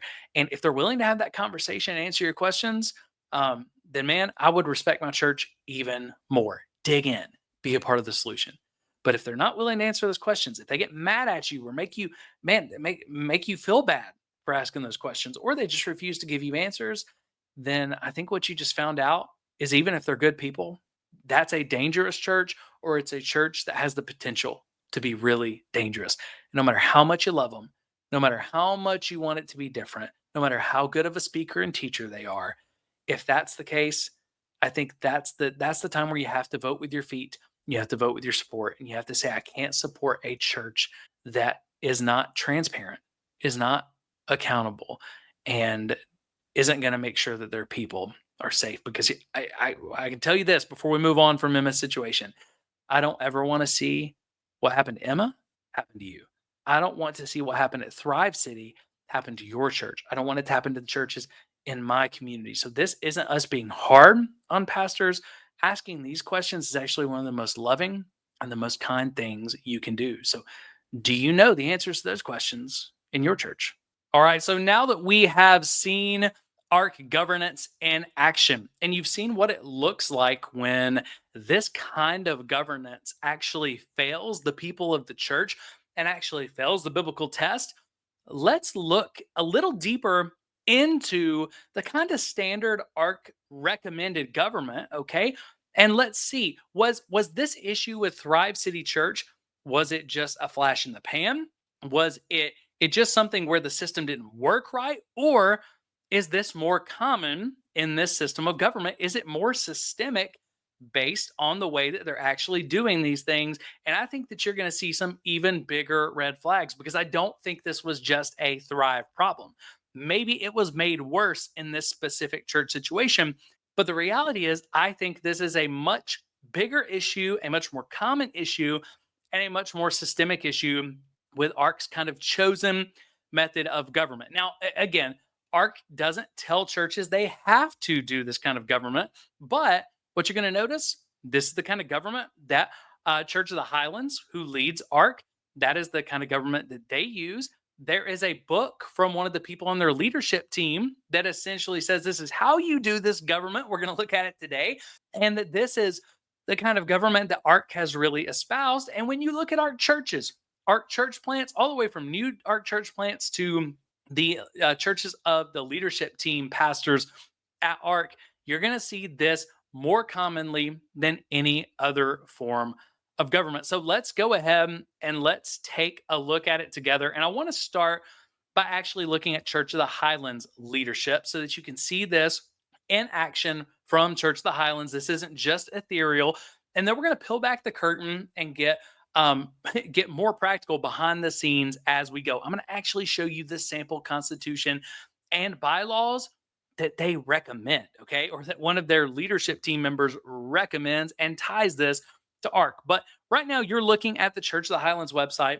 You see that this is under the leadership tab, and you're going to see their lead pastor, at least for the last few months, is Mark Pettis. And then their founding pastor, who is still leading Church of the Highlands or Highlands College, is Chris Hodges. This is who most people are familiar with and who they're picturing when they think of Church of the Highlands. When they think of ARC, they're thinking of Chris Hodges, okay? But they're going to talk about their governance. And the first thing they see, and you're going to see this if you look at other ARC churches, you're going to see this exact language copied and pasted on a ton of websites, because this is how they talk about their governance. This is the most common governing structure that I've seen churches run. Number one, we're guided by pastors. The lead pastor, who was Chris Hodges and now is Mark Pettis, the lead pastor leads the pastoral staff team. The leadership team oversees the day-to-day ministry and operations of the church, and together with the campus pastors, serves the congregation and is responsible for developing the church's spiritual life. So essentially, the lead pastor leads the staff, and the staff, who's led by the lead pastor, lead the day-to-day operations of the church. So the pastor is in charge of all the day-to-day stuff with little to no accountability in that day-to-day stuff, okay? So the pastor is going to act like a CEO. The pastor is going to act like the president of a corporation. And I know there's going to be some people who are listening who are going, Jeff, you're making that sound way worse than it is. You're being way too hard on them. The pastor, they're just saying that the pastor is in charge of the day-to-day. That doesn't mean that they're acting like a king or a CEO. Well, what you're going to see here in a minute is that actually one of ARC's own lead team members, when talking about ARC churches using this governance, he compares and contrasts the pastor in this system with a CEO, with a president of a corporation. And you're going to see almost limitless unchecked power in this structure. So for those who say, Jeff, you're being too hard, I would say you're being too naive. And if you would pay attention, you would understand why this is such a big conversation. I'm not trying to be mean, but I'm also not going to play around with this, because this system of governance, in my opinion, is incredibly dangerous. And it's dangerous because not enough parishioners have ever asked questions. Not enough church staff members have ever asked questions. So we've got this governance system that masquerades as accountability that is almost a monarchy inside of a church. Now, with that being said, they tell you who the Church of Highlands leadership team is. You got all those people, but essentially all of those people do whatever the pastor tells them, because the pastor leads them. So it looks like a lot of people are involved, but in this system, the pastor's calling all the shots. They're just advising the pastor.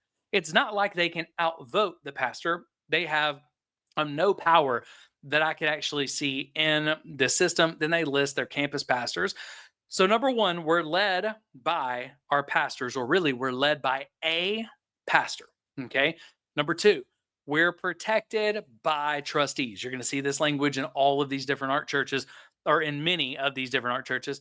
The trustees are members of the congregation who oversee the finances and direct provision of the facilities. That's important, because there are people who will talk about the trustees as being like the board of elders, okay? The trustees, they're overseeing finances, they're overseeing the facilities. They essentially, they make sure the bills are paid, and they have to sign off and vote if you're buying new property, you're getting a mortgage. That's about as far as it goes, okay? And again, you may be saying, Jeff, you're being too hard. I'm going to show you exactly what the bylaws say here in a minute. But I sat down for lunch a few years ago with a leadership team member, because in the specific church that was a part of, their trustees were called the leadership team, okay? And I sat down with one of these trustees, and we were having lunch, and we were talking about this church. And he said, I stepped off. I'm actually not a trustee anymore. I'm not on a leadership team. And I said, why not? And he said, because I told them all you ever do is have us approve your budget and sign your checks. And when we push back on it, you just get mad. And he said, so we're not really doing anything. You have all these brilliant business leaders in the room who are a part of your church, and you're not letting us really give any input to anything or lead anything. He said, so if you had called this the check signing team instead of the leadership team, I would have never joined it. Anybody can sign checks. I'm going to take my time and use it somewhere else. And that was what somebody on one of these teams actually told me. Okay. But the trustees oversee the finances and they direct the provision of the facilities needed by the church. They, this is important, provide counsel to the pastor and leadership team regarding major financial commitments of the church. They provide counsel, which means they're not making decisions unless it's one of the few things they have to sign off on. They're not making the major financial decisions. They're just advising the pastor, and the pastor doesn't have to listen. They say the trustees serve as non-staff elders, but none of the description of them here or in the book on this type of governance, none of this describes a biblical elder. None of this describes anybody with really any authority. It actually says, you're going to see this, that these are business people. These are business experts within the church who are providing counsel to the senior pastor, and then they're signing a lot of these checks. But I do appreciate at least Church of the Highlands. They go farther than a lot of ARC churches, as you're going to see. This is way farther in transparency than we're going to get from many of them. They tell us who their leadership team is, and they tell us who the trustees are. So you can see the trustees right there if you would like. And so we're led by pastors, or strengthened, or we're led by pastors, we're protected by trustees, we're strengthened by overseers. And the overseers are what most people are probably going to think of as elders, but in this system, they're always well-respected pastors who are as big as you or bigger if possible. You want to have people who you think are more successful, but these are outside pastors who are overseeing. The overseers are 5 pastors of nationally respected congregations and ministries. I think they recommend 3 to 5. You're going to see that a lot of these churches only have 3, but they're pastors of nationally respected congregations and ministries who love Church of the Highlands. This is important. Who love Church of the Highlands and are willing to provide protection to the church. In many of these descriptions, it says love Church of the Highlands and love our pastor. These are other pastors who are friends with your pastor and love your church because they love your pastor. And what it's not going to say, they're handpicked by your pastor. They may be called in to help in accountability matters relating to the senior pastor. Not they will, they may be. And you're going to see the reason why it's a maybe here in just a few moments. But they may be called in to help with these accountability matters if requested by the pastors or the trustees. They have to be requested by somebody else, and usually it's not the trustees. Usually it's just the non-staff elders who have to request this. The overseers serve as apostolic elders. Okay, the overseers of Church of the Highlands are Pastor Rick Bazette of New Life Church in Arkansas, but he's a really long time friend of Chris Hodges and a co-founder of ARC. I have a hard time thinking he's going to hold Chris Hodges accountable. You have Pastor Jim LaFoon from Bethel World Outreach Church in Tennessee. You have Pastor Tom Mullins, who I know is great friends with Chris Hodges, and he was the founding pastor of Christ Fellowship. He used to sit on the leadership team of ARC. I think now his son does. You have Pastor Larry Stockstill of Bethany Church in Louisiana. Pastor Larry was, if I'm not mistaken, Chris Hodges' pastor, one of the people who helped him plant this church. And I know that they are very close. And then you have Pastor Greg Surratt, another one of the one of the people who helped found ARC of Seacoast. So again, he's surrounded by like-minded ARC people who, look, they all benefit directly from him staying in power. They benefit directly from Chris Hodges not having a scandal. That makes me concerned of whether they could actually hold him accountable or not, whether they would or not. And I think unless they were forced to, they would not. That's just my concern. But you see that right there with Church of the Highlands, but you may say again, Jeff, you're just being too hard. So let's look at the literal book here, okay? This book is written by Pete Hoss. Okay, it's written by Pete Hoss. If you're not familiar with who Pete Hoss is, let's look at the ARC leadership team page right here. You see Chris and Tammy Hodges, and you see his overseers, Rick and Michelle Bazette. You see Greg Surratt. You see Dino Rizzo. You see all those people. Let me see some of his other overseers. By the way, here's who we were looking for: Pete and Carolyn Hoss. Peter Hoss of Substance Church, who's on the ARC lead team. He's literally the person who wrote this book, and chapter 7 is a sample constitution that shows you how to put this into practice. You can change a few things, but he tells you, be careful. Don't change the structure, because that's where the magic happens. Well, that's this guy He's on the ARC lead team. He's a friend of Chris Hodges, and he literally wrote the book on this type of governance. You see Todd Mullins right there, Christ Fellowship. That's Tom Mullins, if you remember right over here when we were looking at these apostolic overseers, right? Who are these overseers? Tom Mullins. You see him right there of Christ Fellowship in Florida. Well, on the lead team, you see his sons replaced him. But again, these are all people who Chris Hodges is very, very close to. But let's focus right now on Peter Hoss, because Pete is the author of this book, and I will try to link it below. It's The Church Government Revolution. He's got it. If you go to Substance Church, you can actually see it. That's where I found it, where when people ask the question, who are you accountable to? He gives them more, like a ridiculous amount of words, and points them to this book and basically says, that's a great question. We've got the best accountability system ever. We think this is the best governance system, and all churches should use this. And successful churches all over the United States have started using this. Well, they may be successful in church growth, but is it a coincidence? Let me just ask this question. Is it a coincidence that as more and more quote unquote successful non-denominational churches have started using this governance system, is it any coincidence that as that number has grown, so is the number of public scandals? As the number of people using this governance have grown, so is the number of public scandals, newsworthy scandals, moral failures in the church. I don't believe it's a coincidence, because in many of these scandals, you're going to see this government in whole or in part. All right, so let's go ahead and look at it in Pete Hoss's book, Chapter 7, A Sample Constitution. He says, here is a sample constitution that you can use for your church. He talks about a few other things, but he says, if you're interested in downloading an alternate free sample copy of a hybrid system, that's what they call this government, simply visit relatedchurches.com online resources. Now, that's a defunct website from best that I can tell, but it's connected to ARC's new website. This is ARC. And he says, the Association of Related Churches is a well-known advocate of the hybrid model. So you've seen Church of the Highlands use this model.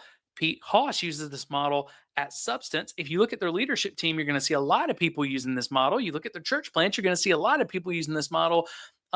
Why? Because they're a big advocate for this model. This is the model. They're going to, if you ask them what's the best governance, they're likely going to tell you, well, let's give you this whole book. This is how we think you should do it. And he said, thus, they offer a sample bylaw under their administrative document section. Now, again, if you go to relatedchurches.com, I think it's just going to take you to the ARC website. You can't get anything there anymore. But this is, he said, you don't just have to look at it here. ARC's got one that's even more detailed. You can go to ARC and find this. This is their form of government. Okay. Now, he says, feel free to change portions of the Constitution below. But however, as a word of caution, I'd avoid any changes that eliminate the 3-board system. What's the 3-board system? It is overseers, trustees, and elders. Okay. I'd avoid any changes to the 3-board system or splits to the senior pastor and presidency, which you're going to see in a minute. After all, the whole brilliance of this system rests on that design. The whole brilliance of this rests in the design of 3 boards, which we're going to see a lot of problems with, and the senior pastor being the president of the corporation. All right. So here is the table of contents. Here's a sample bylaws, okay, for a generic church, a nonprofit corporation. And look, if you don't know if your church is a 501c3, if they're nonprofit, if they're tax exempt, that means they've had to file as a corporation. Okay. So a lot of people don't like to talk about church and business, but the reality is the majority of churches in the United States are businesses because they're 501c3s. They have to do certain things because they are a nonprofit corporation. You can't get around that. They are a corporation if they've done that. So when you get to read bylaws and stuff like this, you see how the corporate part of your church works and how they've chosen for it to work. Okay. But here's these generic bylaws. Okay. Article 1, Article 2. There's not a lot there. Article 2 is about membership. Some churches have members, other churches don't. All churches just about used to have members, and your members had voting privileges. Okay. Many churches have went away from that because you have a lot of contentious business meetings. You have church splits because the congregation voted on everything.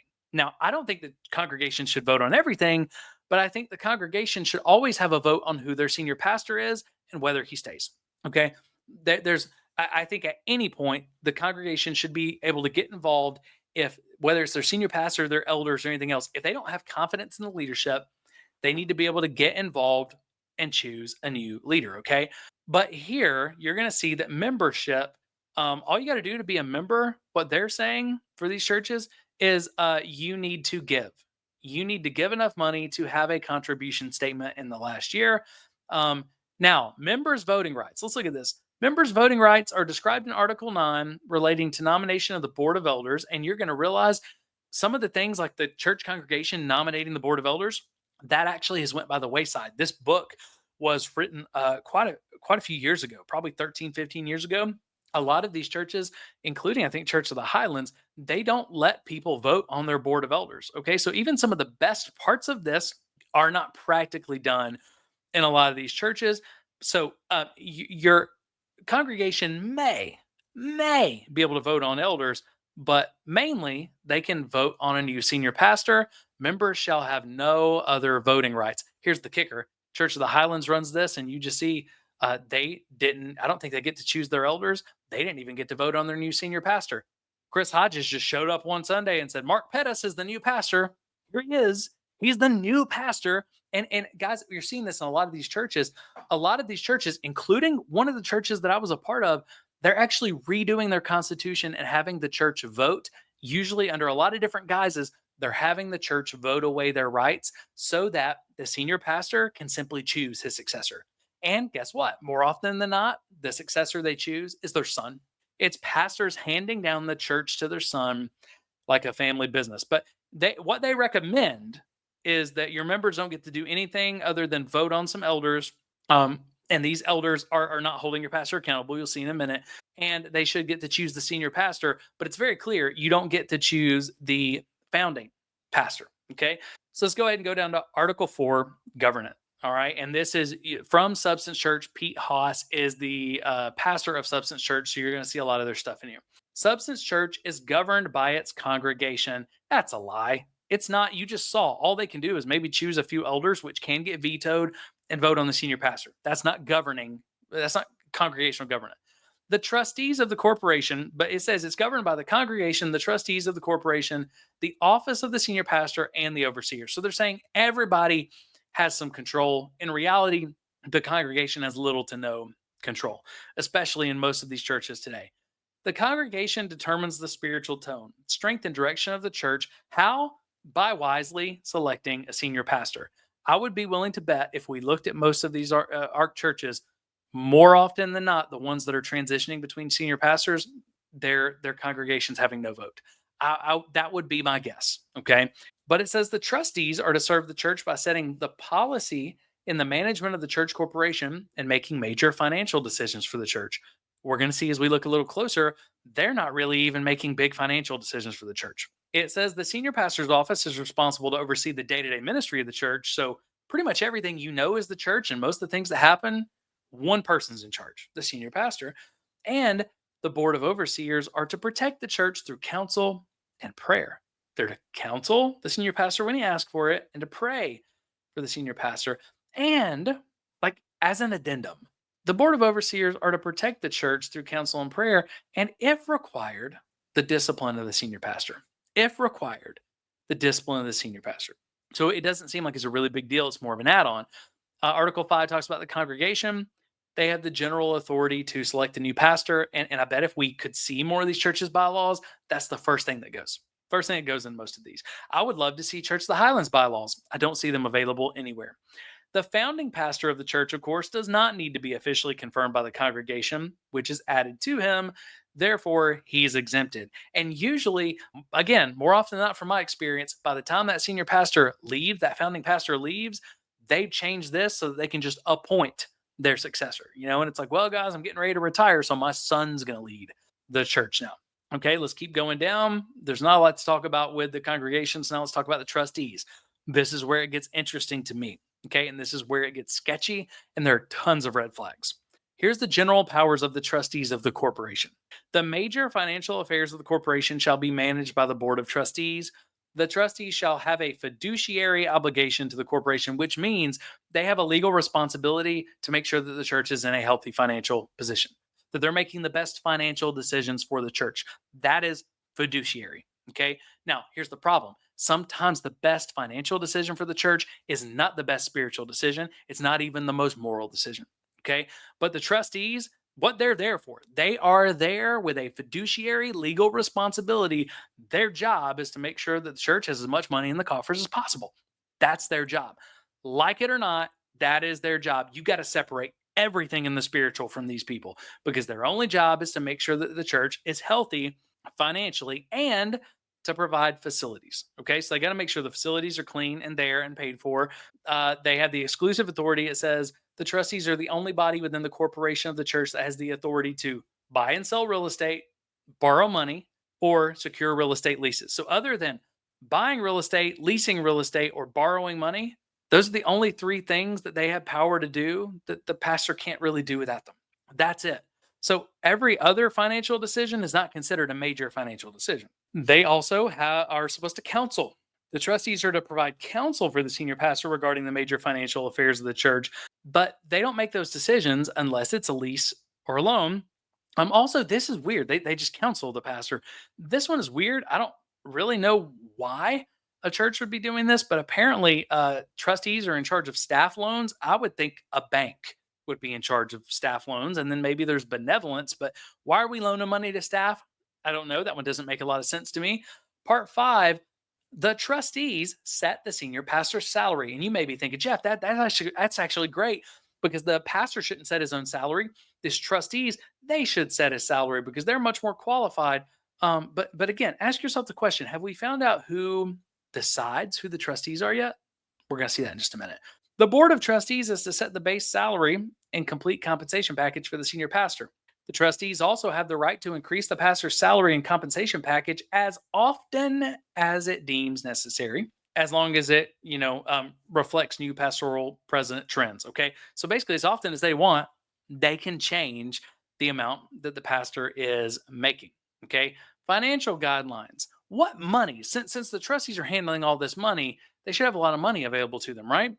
In order to provide for the physical needs of the church, the trustees may direct any expenditures up to 35% of the unrestricted income of the church from tithes, offerings, interest, and investments. From 35% of the church income at the trustees' disposal, payment must be made on all debts, real estate leases of the corporation. So here, understand this. 35%, it's going to explain this more, but the trustees are only responsible and only have authority over 35% of the finances.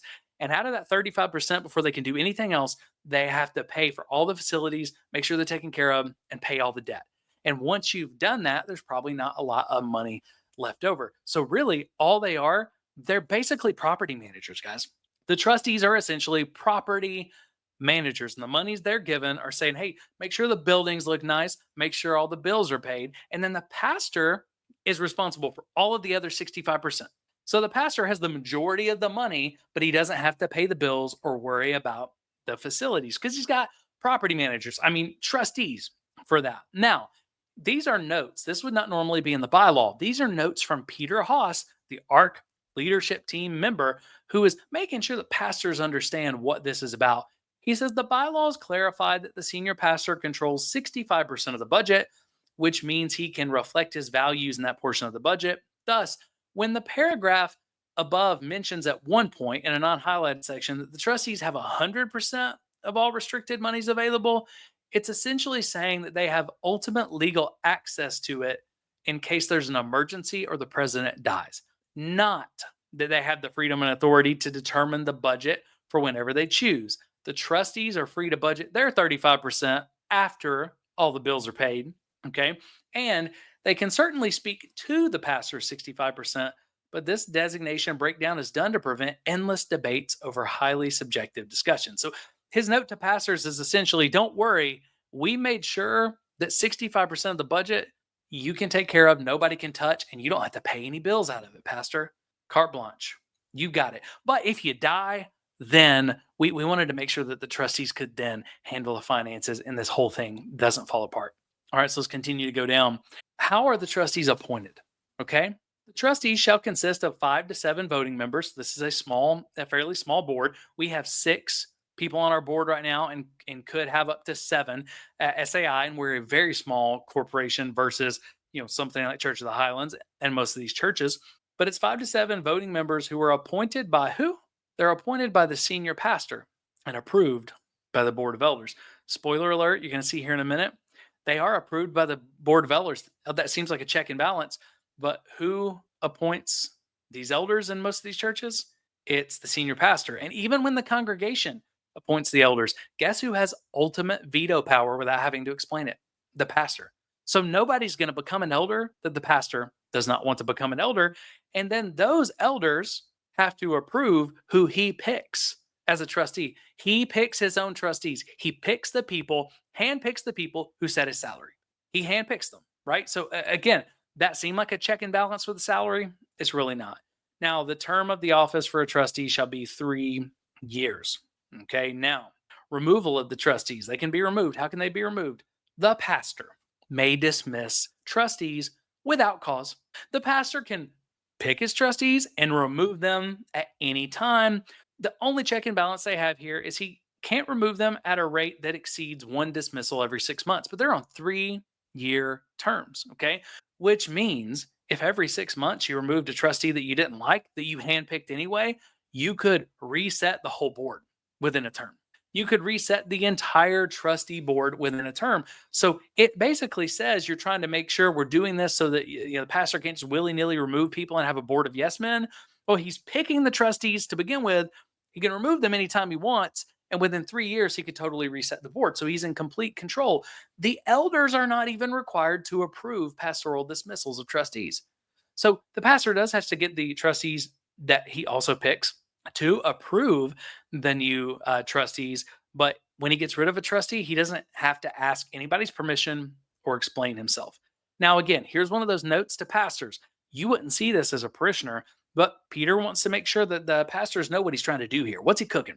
Well, the purpose of this is so that if you have a power-seeking trustee who refuses to get in sync with the president has the ability to remove this person so that the trustee can't sabotage the entire leadership dynamic. Now, I could see where pastors would be concerned about this, but I can also see that a lot of times accountability, good accountability, looks like just not being in sync with the president. So basically, if you're not in sync, in agreement with the president, he can remove you at any time.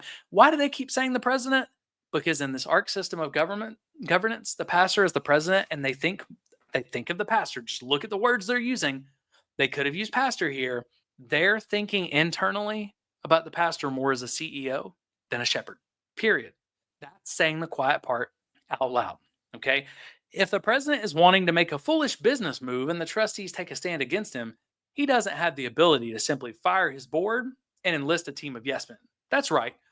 He can just do it slowly every 6 months. By the way, he's already, remember, handpicked them, but every 6 months he could replace them so that in a couple of years he can make yes men. We're going to make it take a couple of years, though. That's not really protecting anybody. Now, going back to the actual bylaws, it says because the trustees are responsible for major financial decisions of the church, they must resign from the board if they ever become like a staff member or have a conflict of interest. But again, we've looked. When it says they're responsible for the major financial decisions of the church, they're property managers who have to vote on buying property, getting loans, getting leases. That's it. All right. Now, how often do these trustees meet since they're handling the major financial decisions of the church? A meeting of the trustees shall be held at least twice a year. That's it. Twice a year, which means the rest of the year, the pastor's doing whatever the heck he wants with the finances. By the way, how many people? How many people do you need to have a meeting? 50%, right? How many people do you need to vote to get a vote? 50%. So if I'm worried that a trustee is not going to, vote with me, I could just get the 3 that I think will vote with me. Then we can have a vote. Everything's taken care of. Now, who's going to lead these meetings? Surely the pastor's not a voting member for checks and balances, right? Well, the pastor is to attend and lead each trustee's meeting, and any motions passed or recorded in the meeting without the pastor or the secretary treasurer may not take effect until the following meeting with either the pastor or the secretary treasurer present. Okay, so basically, if they meet without the pastor and make a decision, none of those decisions actually take effect until the pastor's there.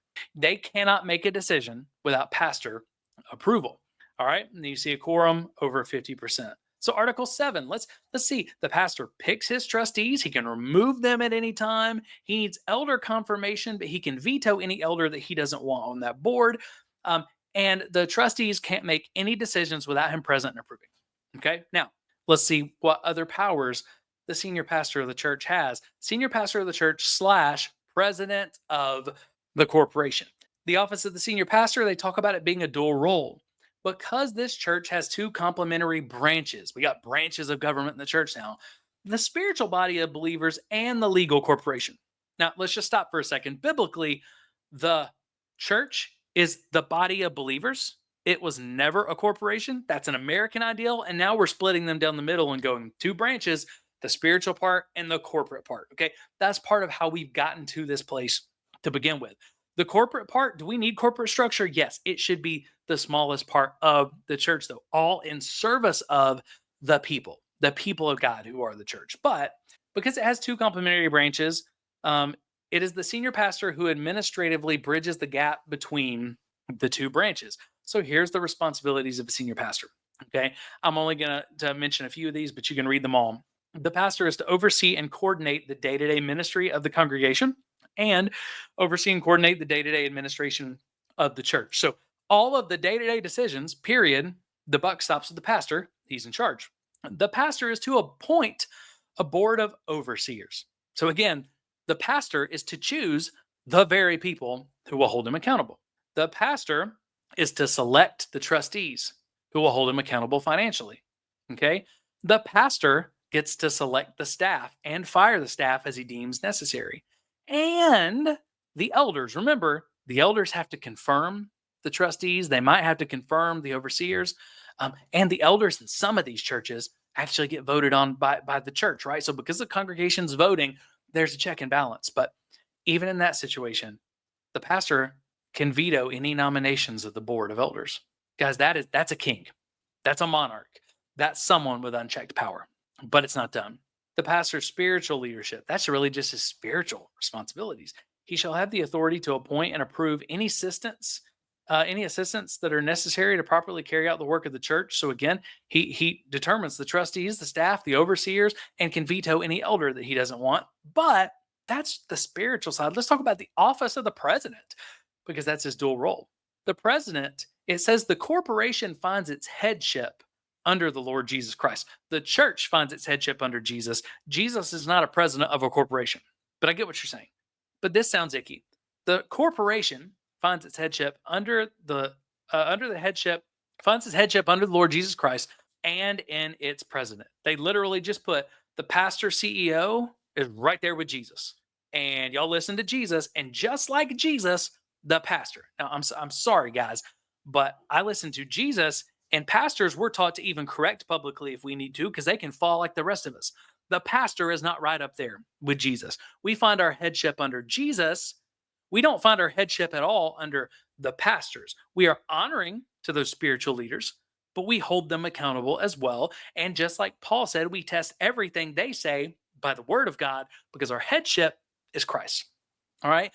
But it says the senior pastor, let's say the quiet part out loud. The senior pastor shall serve as the president and chief executive officer of the corporation.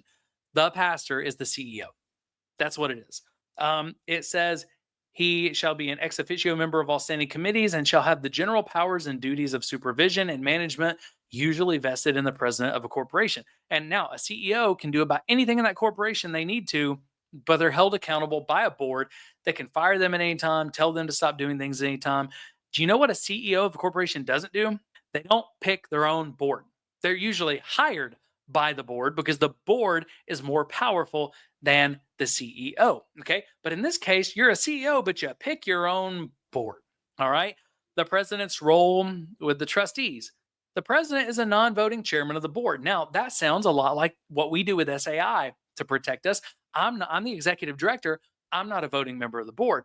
Now, I also don't get to handpick my board anymore. After the board was established, now over half of the board are people that I didn't get to handpick, right? I can make a nomination, but that's about it, right? But it says the only time the president has the authority to vote is in the event that a tie would occur. So they're not a voting member, but they pick the people on the board. They pick the trustees, and if there's a tie, they're the tiebreaker. And if there's a tie or there's not a tie and they're one vote down for any reason at all, they can remove a trustee at any time. So they could just say, hey, you're fired real quick. So now that you're fired, could you leave and let's revote? They literally have the power to do whatever they want there. Okay. The president shall make selections for the board of trustees. The president may also dismiss trustees but can't do more than one every 6 months.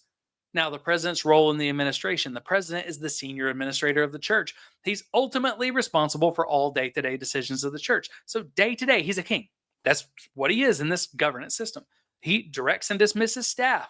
Doesn't have to have a reason. Okay? He sets all salaries except for his own. And his own salary is set by the trustees that he handpicks and can remove at any moment. Budget-wise, the president writes the budget and controls 65% of the finances. The vast majority of the finances he controls and doesn't have to pay any of the bills out of those. It's just discretionary spending. Okay. Then the president is to work with the trustees to add their 35% of the budget. That portion is for the purpose of guaranteeing the basic needs of the facility are met. So the pastor has almost unlimited control of the budget. He picks the people who control the rest of the budget. Okay. He sets all the salaries, hires all the staff, makes all the decisions, and he picks the people who set his salary because it's supposed to look like accountability, but it's not. Okay. Now, overseers. Let's look at these apostolic overseers. Maybe they can hold the pastor accountable. Generic church requirements to be an overseer. The members of the board of overseers must be active senior pastors of respected congregations who know and love the church and its senior pastor. Okay. So if you don't know the pastor well, and you don't love him and you're not close to him, you can't be an overseer. So not only does the pastor pick his overseers, but it's literally in the bylaws. They're supposed to love him and want to protect him. Okay. Now, I do appreciate they give the biblical qualifications of an overseer. They give it out of 2 Timothy. You're about to see here in a minute. They take the Titus version for the elders and they try to act like they're different roles. Okay. The same overseer qualifications they give for the elders here in a minute. These are the biblical qualifications for everybody. This is not the biblical qualifications for spiritual CEOs. But let's look at the selection and the function of overseers. A board of overseers will be nominated by the pastor and confirmed by the elders. Cool. In a lot of these churches, the elders are also chosen by the pastor. In some, they're voted on by the congregation. So surely he can't just put willy-nilly in whoever he wants because he can pick them, but they got to be confirmed, right?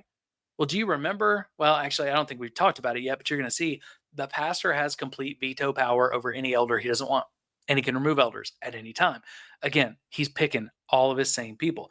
The pastor will be accountable to the overseers he picks in the event of an alleged misconduct in compliance with Article 13. Installing new overseers. Okay, so every year, the pastor can replace his overseers even if he doesn't like one of them. Article 9, let's talk about the elders, right? What do the elders do? Well, they're neither a governing nor a corporate board. They're a spiritual board. The whole point of the elders is spiritual accountability. The elders are men who function within the local church, but are not members of the pastoral staff of the church. The number of elders, okay, shall be determined by the senior pastor. So you could have one elder, you could have two. These are people that are basically just trying to make sure the church is taken care of spiritually, that it's pastored well, and that the pastor is spiritually healthy. The functions. Okay, let's look at a couple of these. They provide a prayer shield for the pastoral team in the local church. So praying is a job. Defend, protect, and support the integrity of the pastoral team in the local church. So praying is a job. Defending, protecting, and supporting the pastor is a job. Confirming or rejecting pastoral appointments on the board of trustees and the board of overseers. That finally sounds like a real job. But again, let's see what role the pastor has with them. And their role, this may be the most helpful thing they do. They contact the board of overseers to initiate investigation and potential discipline of the senior pastor. If they don't contact them to initiate that, the overseers have zero power. They only have power if the elders decide to call them in, and the elders can't do anything but call them in. And whatever the overseers decide, the elders have to abide by. Again, biblical qualifications of eldership, they use Titus, but the biblical qualifications for an eldership is the same for this group of people as what they said for the overseers. There's no difference, okay? Nomination and appointment of the board of elders. How do we get this board of elders? Anonymous nominations for the position of elder will be made in writing immediately after the sermon on eldership by those present at the services. So in Substance Church, for instance, and what they recommend is that you originally have the church choose these elders. But again, a lot of these churches, they get bigger, the church doesn't vote on elders. So it can only be reasoned that the pastor's appointing them as well. But in this case, okay, a church should be voting on those elders. But check that out right there. The senior pastor can veto anyone's nomination. No reason, no reason needed to be given. This nomination process may occur as often as an elder's term expires or as often as the senior pastor feels it's necessary. Okay. Senior pastor decides how many elders there are, how often they need to vote on new elders, and he can veto without cause any elder he doesn't want on his board. He essentially picks the elders. And if he gets elders he doesn't like, he can fire all of them, right? We're going to see that here in a minute. He could just fire all of them and then say, we're going to have one elder that I can trust. Removal of an elder. Should anyone in the congregation, including a staff member or another elder, bring an accusation against an elder, charging that he does not qualify for eldership, a 7-member, this sounds like accountability. Listen to this. A 7-member group of the staff and the elder board. So this has to be 7 people made up of elders and the staff. Okay. May hear the accusations and any response from the accused elder. 3 of these 7 are to be chosen by the accused elder, but 4, the majority, are to be chosen by the senior pastor. And they're going to be people who I guarantee you the senior pastor thinks is going to vote like him. Okay. Then in an anonymous vote, so you don't know who actually gave the vote, if 5 or more, if the majority are agreeing, basically, if 5 or more agree that the elder does not meet the qualifications of eldership, that elder may no longer serve on the elder board. Now, remember, again, the pastor gets to choose 4 of these. So he only needs to swing 1 vote. The elder gets to choose the other 3. But who do they have to choose from? It has to be a staff member. Now, who hires and fires the staff with no oversight? Don't have to give reasons? The senior pastor? So do you think if an elder accused of something chooses a staff member, do you think that staff member is going to side with them or the person who can fire them and writes their checks and controls their salary? I think they're going to side with the pastor. Okay. Now, who else could they choose from? They could choose from their fellow elders. Their fellow elders, that even in that moment, the pastor, the pastor could say, well, I'm accusing you of this, or I'm accusing you of that, right? But these are elders that the pastor had the power to veto. So these are, for the most part, yes men as well. And there's usually a limited number of elders because the pastor gets to choose. There could only be 1 or 2 elders. So a majority of these people likely are going to have to be staff who basically their whole livelihood is in the pastor's hands. So this sounds like accountability, but it's really not. If the pastor wants to remove an elder is going to get removed. Okay. Not to mention, let's just think about this. If an elder is accused of something, you got to have this 7-person tribunal, which would be really good if the pastor didn't have unlimited authority over essentially the staff and the elders.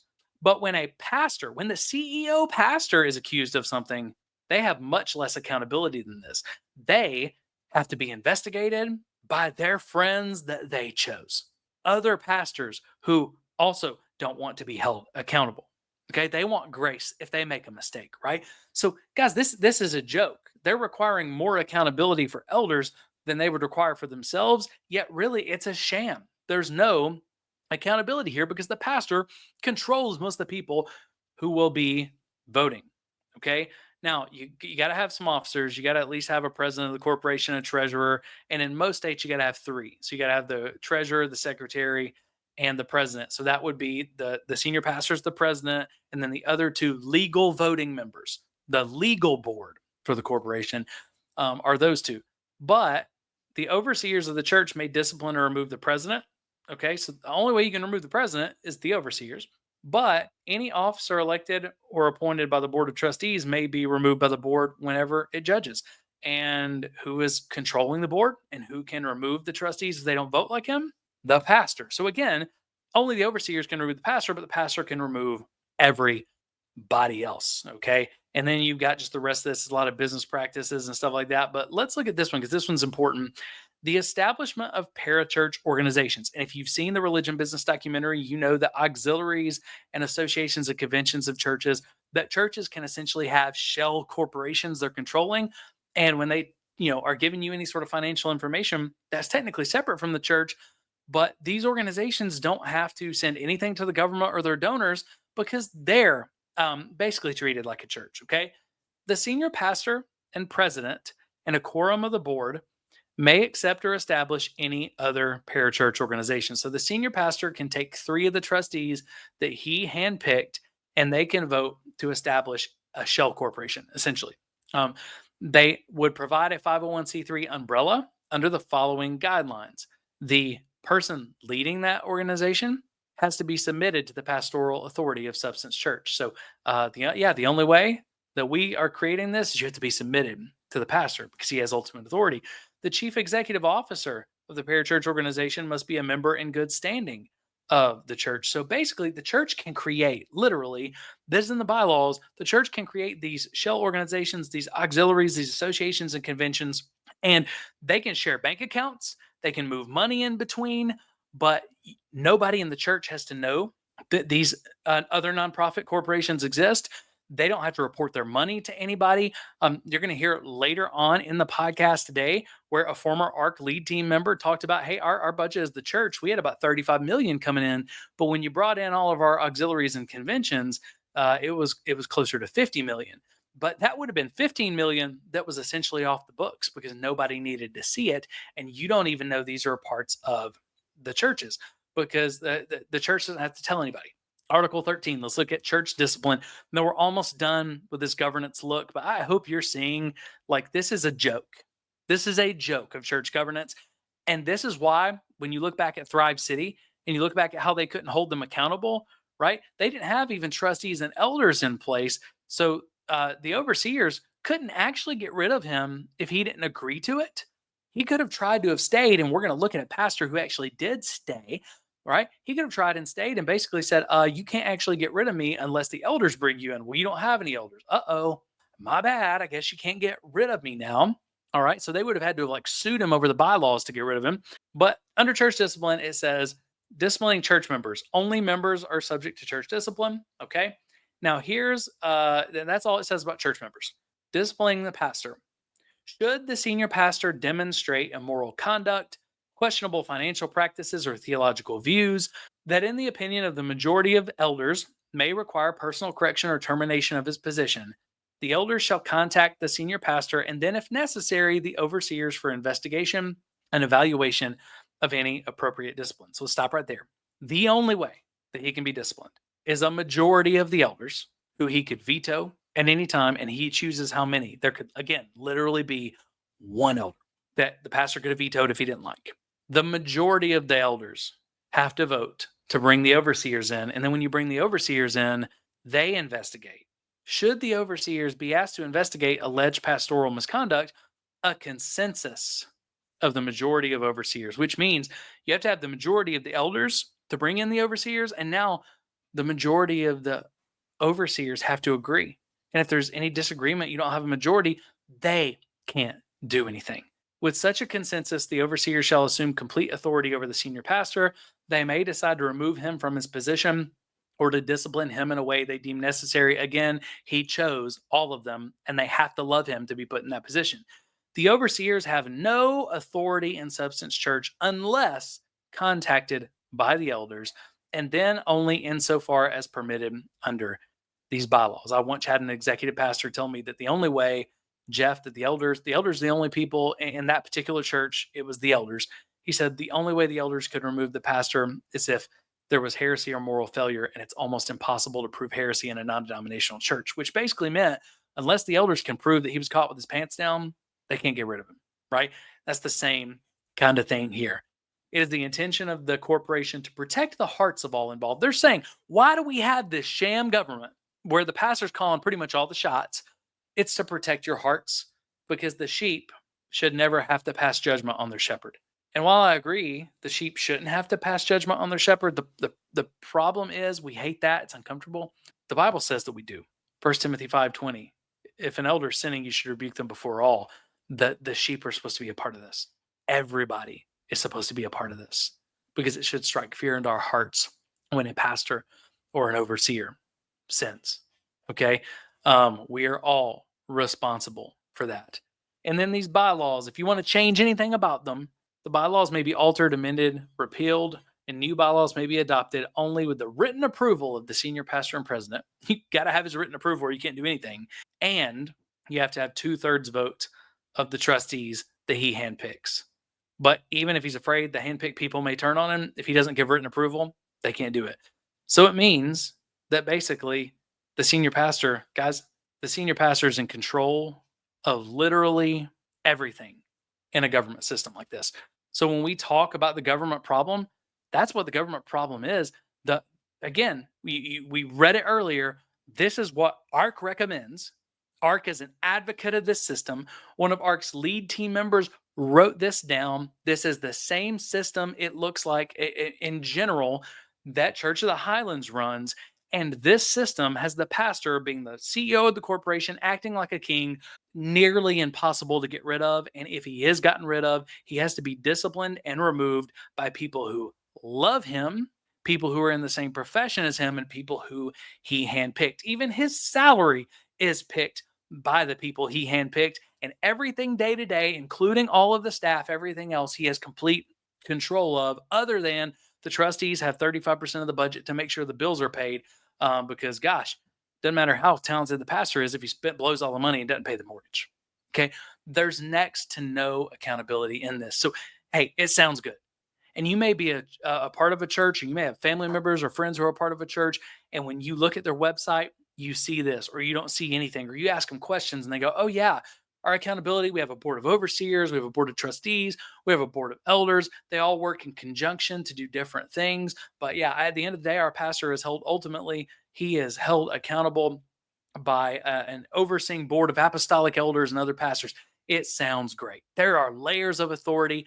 Pete Haas, in his book, he actually says that this government is the best government because it takes all the best forms of all the other types of government, Presbyterian government, congregational led. It takes all those best parts and brings them together. It protects the church. It's the best. What he means is it brings the appearance of all of those things. Okay, that's the reality. Brings the appearance without the actual accountability of all those things. Because when people hold you accountable, it slows growth. And when people hold you accountable, it leads to politics. So this sounds good. It sounds like accountability, but when you drill down into it, this is how we create kings and call them pastors. And this type of government, as I'm just going to tell you, if you're a part of a church, I would ask your church to change it. And guys, sometimes the only thing that we can do, and I hate to say this, this sounds so bad, the only way, unless pastors are willing to rethink this on their own, because they have all the authority, unless they're willing to rethink this on their own, the only way you can change their mind, enough people have to stop giving and coming for them to not have a church anymore. And we're going to see a little bit later on in this investigation, you're actually going to see that there was an ARC pastor, a well-known ARC pastor, that literally could not be removed. He filed for bankruptcy, did everything else, changed the name of his church, and is still pastoring it because no one could remove him as the key leader of this organization and its bank accounts and everything else because he was running a government like this. So if you're a part of a church that's running a government like this, I would ask questions. I would ask them to change. But here's my recommendation. And guys, I'm not trying to be mean to ARC churches that do this. Pastors, if you're listening, I'm not trying to be mean. If this is the form of government you have, I can't recommend that anybody goes to your church because there's hardly no accountability here. This is a king with pastor's clothes on. It's hyper dangerous. And I would say the majority of the spiritual abuse situations that we hear about and we look into, the ones that we've investigated, it's this kind of government, right? There's not the only kind of government, but this kind of government far and beyond is involved in these things.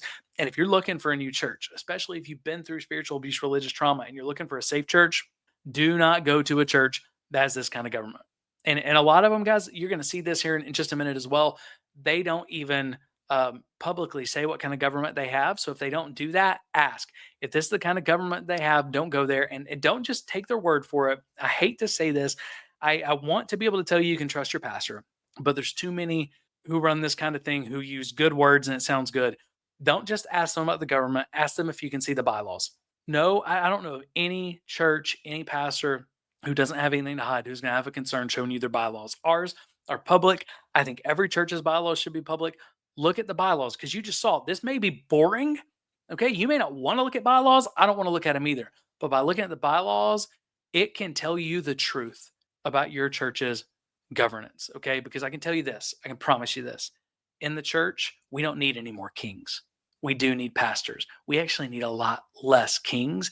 And it starts by not allowing churches to survive that are corporations with this kind of government, because this is just going to make more kings. It's going to lead to more spiritual abuse. So you may have listened to the Thrive City story and said, God, how does that happen?